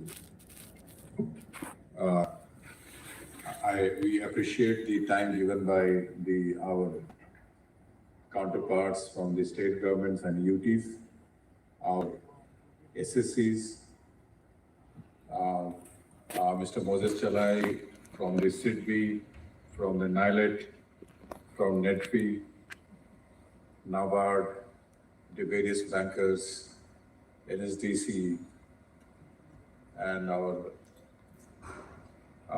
and I'd also like to thank, before I say anything, the IIE and Mr. Sharma and his team, and a lot of our guests who have come, I would say some from far-flung areas also for this discussion. I would say that for me also the way the possibilities are there in the skilling and entrepreneurship continuum in Northeast, I would say, and in the sense of what Honorable Minister of State of our skill and education they laid down, I find that we are living in a very exciting time. Whatever we say, that we should also realize that our challenges are many. And one of the challenges which I would like to point out to my counterparts from the state governments as well, is that we many times we think in a very, isolated manner. And it is time for us to broaden our vision. And as you all are fellow countrymen, so you would realize that if we start looking at our young people only from the point of view of education, or only from point of view of skilling, or only from a point of entrepreneurship, it is not going to work. While as the Honorable MOS said that their infrastructure has developed and now it's time to develop the economy, the education can play a part or skilling can play a part, but both of them have to work together. So I was telling my friend from NILIT and my friend Mr. Moses Saleh, that once we start thinking in the continuum of skill, education and entrepreneurship, then we'll be able to find areas where there is a synergy available, areas where collaboration can take place, areas in the way we look at skilling or bankers look into the loaning, etc., will also change. So now it's time, as Mr. Tripathi was saying, it's very easy to churn out lakhs and lakhs of people trained. But then what is the use? Is every year we are having so many people who are getting skills, we are getting degrees. So what is the use? So the idea is that how do we empower them and link them together so that they become a productive element in our economy. And that is where we have to look from that point of view. So today what we were talking, even though IIE is so-called entrepreneurship, but they, as you will see their program, there's so much is being done as a part of skilling and entrepreneurship development together.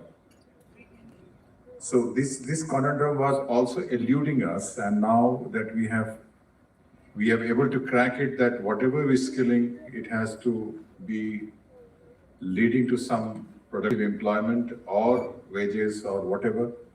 And for that, entrepreneurship is essentially linked with the skilling part. Skilling is linked with the education part, and all put together it leads us to the solution of what we should do for our young generation. We have found the topic which we are talking about, that we are doing to 2.5 lakh of people and so many. You can also see there are elements within that. PMKY is one, Jan Shikshan Sansthan is one, ITI is one, apprenticeship is one. So you realize, let's first talk about the ITIs. Many times the state government do not have a unity of purpose. ITI is being handled by somebody, skilling handled by somebody, etc. You're not getting a complete picture. So the kind of convergent way of looking as it is emerging at this central level, many states who have done it better, they are thinking like that, as you could see in Assam. So you have to see on those lines. That is point number one. See, it's very easy for us to say that we have to launch this scheme, we have PM Vishwa scheme, you do this and that we'll do that. We'd also like to have our counterparts in the terms of district level or sub-district level, how we can marry our resources with your resources in terms of people, in terms of training centers, in terms of monitoring, in terms of trainers and all that. And whatever is the policy guidelines, funding, etc. is required, we are willing to do that based upon the Northeast reality. And Northeast reality is still not the same as the mainland reality. So we have to have some special guidelines, special incentives, special concessions for Northeast. We are open to in these lines. So now when we say that we want to do skilling, we have done the studies and we found that the most important skilling required is not long-term skilling. Most important skilling required is short-term skilling, which enables our students in colleges and higher schools be employable. And once they get into that, then they move forward. And then you provide them for the avenues for upskilling and reskilling and all that. So हमें पहले अपने सोचने के नजरिए को कम करना पड़ेगा, change करना पड़ेगा. और आज की इस जो हमारी जो बातचीत हुई जिसमें बहुत सारे चीजें निकल के आई, I was very impressed with what the NABARD, SIGBI, NILIT or NETFI are doing. There are so many things we can do on online. There are so many things which the Assam government is thinking of doing, which is also immutable. So, अगर हम अपने को, we need some more energy and more creative thinking to come from, say, Meghalaya, Mizoram, Tripura, Arunachal Pradesh.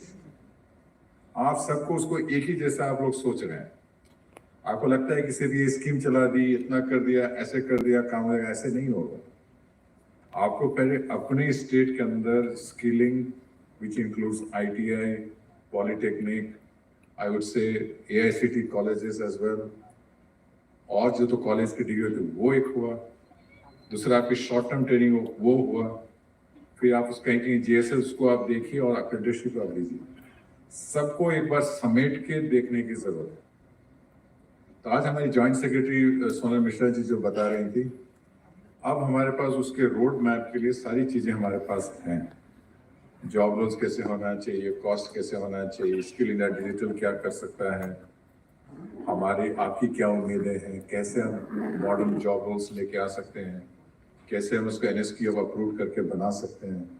अब जरूरत है ये कि उसकी एक यूनिफाइड सम्यक दृष्टि हमारी चेंज करनी पड़ेगी. और उस सिलसिले में आज जो हम लोग नॉर्थ ईस्ट के बारे में बात करने आए हैं, वो निसंदेह 2-2.5 लाख जो हमने टारगेट रखा हुआ वो. दूसरा जो हम विश्वकर्मा स्कीम जो प्रधानमंत्री जी ने जो लाल किले से जो अनाउंस की है, उसका कार्यान्वयन के बारे में वो. बट उससे कहीं ज़्यादा आप लोग को ये बताना कि हम लोग कैसे इसके बारे में देख सकते हैं. हमारे मित्र सिक्किम से आए, निसंदेह हम लोग सिक्किम में गए थे 2000 कब गए थे 2021 में. हाँ, हम लोग सिक्किम में गए थे 2021 में. PMKY 3.0 के बारे में नॉर्थ ईस्ट की पूरी एक सम्मेलन किया था. उस समय मेरे सोचने के नज़रिए में और अभी नज़रिए में काफ़ी चेंज है. पहला ये कि मैं सेक्रेटरी बन गया हूँ तो ज़्यादा देख रहा हूँ.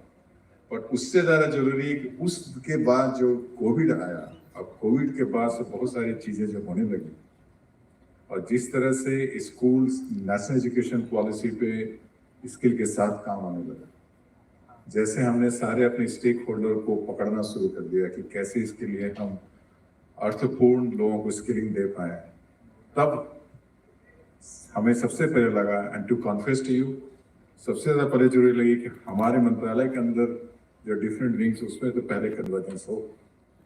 अगर ITI वाला PMKY के साथ बात तो करे, PMKY वाला GSS के साथ बात तो करे, और उसको बात करने के बाद हम लोग बाहर निकल के अब NILIT के साथ बात कर रहे हैं. हमारे ऑनरेबल एमएल साहब, हम क्या CSC के साथ हमने पूरी वो हमने MOU की हुई है. अप्रेंटिसशिप में हम लोग बहुत ज़्यादा आगे बढ़े हुए हैं. पर इतना करने के बावजूद भी सबसे इम्पोर्टेंट चीज़ जो आप सब लोगों को मैं महानुभावों को बताना चाहूँगा, नॉर्थ ईस्टर्न स्टेट्स में ITI की स्थिति में अभी उसकी जितनी कैपेसिटी उतने एनरोलमेंट नहीं हो रहे. उसको ध्यान से देखने की जरूरत है. दूसरा मैं कहूँगा, क्योंकि वो एक लॉन्ग रेंज ट्रेनिंग देता है. आपकी जो विकृत समस्या है वो हमें बताएं.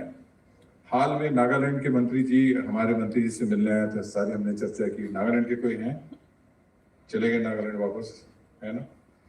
तो आपकी चर्चा करने तो हमें पता चला कि उतनी जितनी ITI पॉलिटेक्निक उसमें सीट है मात्र 30 से 40% भर रही है। तो आप वहां पे क्यों नहीं भर रही हैं? उसका क्या कारण बताता हूं कि पैसे की कहीं कोई दिक्कत नहीं है, दिक्कत है हमारी सोच में, और वो सोच हमें खुद चेंज करनी पड़ेगी जब हम लोग कलेक्टिवली कोलैबोरेटिवली सोचना शुरू करेंगे। आज मंत्री जी हमारे कह के गए, जो अपनी स्किलिंग है उसको हम प्राइवेट कॉलेजेस में, गवर्नमेंट कॉलेजेस में, हाई स्कूल्स में, उसके लिए हम स्पेशल कोर्स लेके आए। सारी चीजें हम लोग करने के लिए रिलैक्स करने के तैयार हैं, बशर्ते कि हमारी जो आउटकम है वो बनी रहे। तो उस वजह से मैं ज़्यादा आपका समय न लेते हुए मैं ये कहूँगा कि इस मीटिंग के उपरांत हम लोग, हमारी टीम आप सब लोगों के साथ स्टेट वाइज वेबिनार करेगी, और जिसमें हम लोग इस जो नॉर्थ ईस्ट हमारा इनिशिएटिव उसके बारे में, ITIs के बारे में, JSS के बारे में, अप्रेंटिसशिप के बारे में, अप्रेंटिसशिप के बारे में आप लोग हमें कुछ सुझाव दें कि हमें कैसे इसको नॉर्थ ईस्ट एरिया में बढ़ाना चाहिए। नागालैंड में सिर्फ 2 अप्रेंटिस है, कैन यू इमेजिन? कितनी भी जनसंख्या, इतना 2 तो बहुत ही कम है, नहीं के बराबर है। तो नॉर्थ ईस्ट स्टेट्स में हम कैसे अप्रेंटिसशिप को लेके आते हैं, इसके बारे में हमने CSC के साथ जो किया है कि कैसे रूरल एरिया में हम बढ़ पाए वो देखा जाए, ITI की संख्या कैसे इंप्रूव कराई जाए। आप हमारे पास आइए, हमारे सेक्टर स्किल काउंसिल्स के महानुभाव बैठे हुए हैं। हम लोग नागालैंड में MESC सेंटर शुरू कर रहे हैं, एग्रीकल्चर सेक्टर स्किल काउंसिल के RS साहब बैठे हुए हैं, टेलीकॉम सेक्टर स्किल काउंसिल के लोग बैठे हुए हैं, और भी बहुत सारे स्किल काउंसिल के लोग बैठे हुए हैं। हमने आपको संकल्प किया, स्ट्राइक किया, और भी हम नई स्कीम लेके आने वाले हैं। आप हमसे मांगिए तो सही, आप हमें बताइए आपको क्या करना है, और हम आपकी सारी कंडीशंस, हम आपको उसको जनरेट करने की कोशिश करेंगे। आज हमने देखा है कि जैसे जो नेटफी कर रहा है, जैसे आसाम गवर्नमेंट कर रही है, जैसे मेघालय गवर्नमेंट कर रही है, सारे जगह में हमारी स्किल इंडिया डिजिटल के बारे में मिस्टर रुपयाल, हमें स्किल इंडिया डिजिटल के बारे में स्टेट वाइज हम लोग आधा दिन का करेंगे, जिसमें विश्वकर्मा स्कीम के बारे में, PM का स्कीम के बारे में हम नॉर्थ ईस्ट से ही शुरुआत करते हैं कि कैसे हमारे इम्प्लीमेंटेशन प्लान होगा। इसके बारे में शोभा मिश्रा जी की she's first rate in implementation, उन्होंने काफ़ी आइडियाज़ दिए हैं कैसे हम उसको टास्क फोर्स, एक तरह से टास्क ग्रुप बनाएं, और नॉर्थ ईस्ट में PMKY विश्वकर्मा लेते हुए, स्किल इंडिया डिजिटल बढ़ाते हुए, इनसे सीखते हुए, नाइलेट के सेंटर लेते हुए, बैंकर्स को एनकरेज करते हुए हम कैसे आगे बढ़ सकें, ये हमारे लिए एक बहुत ही लर्निंग पॉइंट होगा। और उस वजह से जो हमारी अष्टलक्ष्मी है नॉर्थ ईस्ट में, और जो हमारे कंट्री का एक पावर हाउस हो सकता है जो है, उसमें हम लोग कैसे आगे बढ़ के स्किल के माध्यम से हम अपनी जवाबदारी पूरी कर सकते हैं, उसके बारे में हमने सोचा है। तो we'll now that we have spoken to all of you, and with your permission, Sudarshan ji, you will engage with us in half day webinar when we'll tell you what to do with the skill in digital, what we are going to do with the PM Vishwakarma, how we like PMKY to happen, what is the status of the ITIs, what more can be done for apprenticeship. They will also ask you district-wise, which are the colleges willing to do it, which are the schools willing to come ahead, polytechnics, engineering colleges, medical colleges, और नाइलेट के centre हमने अपने खुद map किए हुए हैं। आपने नाइलेट के सेंटर PM प्रतिशक्ति मैप किया हुआ है, आप हमें दीजिए, हम मैप कराएंगे उसको, ठीक है। And then we have our friend Mr. Moses Chalai, our philosopher, our soul of the whole Northeast region, and he is always with us, and wherever we look for some connects, and if we develop, whenever we develop one state-wise plan, Moses, we'll consult NEC, right? So that you should be kept as a donor ministry, should be kept as a part of the picture. There are many things, even after doing that, we may not be aware of. Like the sectors which you have indicated, which Madhumita has very dutifully recorded, these are the sectors which will be necessary. We want to get to do so many things for international people, sending people international skill.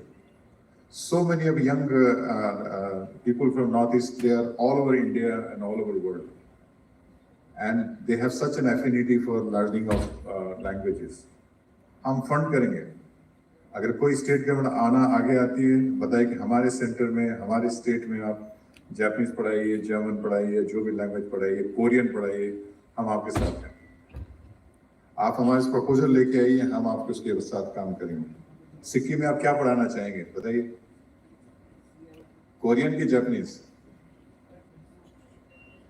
Japanese? तो किया जाए वहां पे, है ना? आप आगे आइए साहब, आप आगे आइए, हम तो आपके साथ हैं, ठीक है? So with that, I would say that today's discussions were very fruitful to us. Very तो बहुत आंखें खोली Moses, and I'm good that I met you all as well. And I thank all of my friends, joint secretaries, SCOs, sector skill council CEOs, and the office, all my colleagues from the different states from Northeast to have come here. And today maybe the location was not so good, so we could not discuss it further. But one thing which we have, I hope we have been able to convey that A, there is so much possibility of doing in Northeast states. B, there is so much we can learn and work and collaborate and do it together.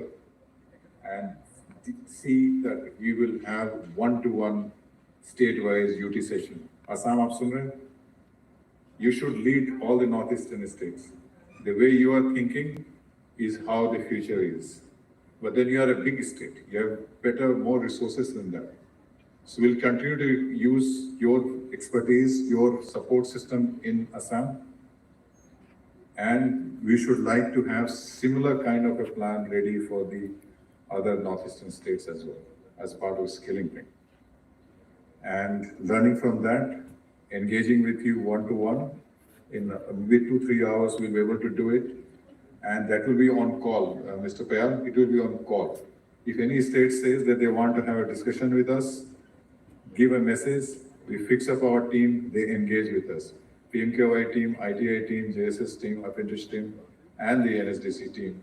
They engage with them that what is that we can do for you. And we will make this scheme run very well. If any help is required from the banker side, no problem. We have NetFee, we have SIDBI, we have NABARD, we have such nice people there working in the northeastern region. And if there is any policy difficulties, escalate it to us, we'll take it to the finance minister, through our minister.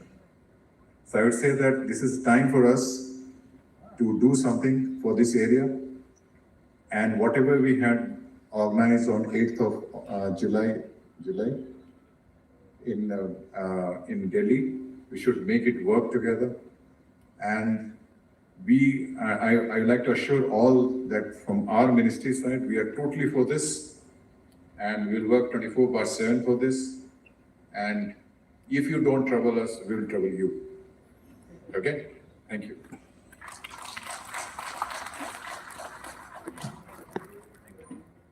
Thank you so much, sir, for summing up the entire session with the closing remarks and encouraging us with your words. Can we have one more big round of applause for Secretary, sir?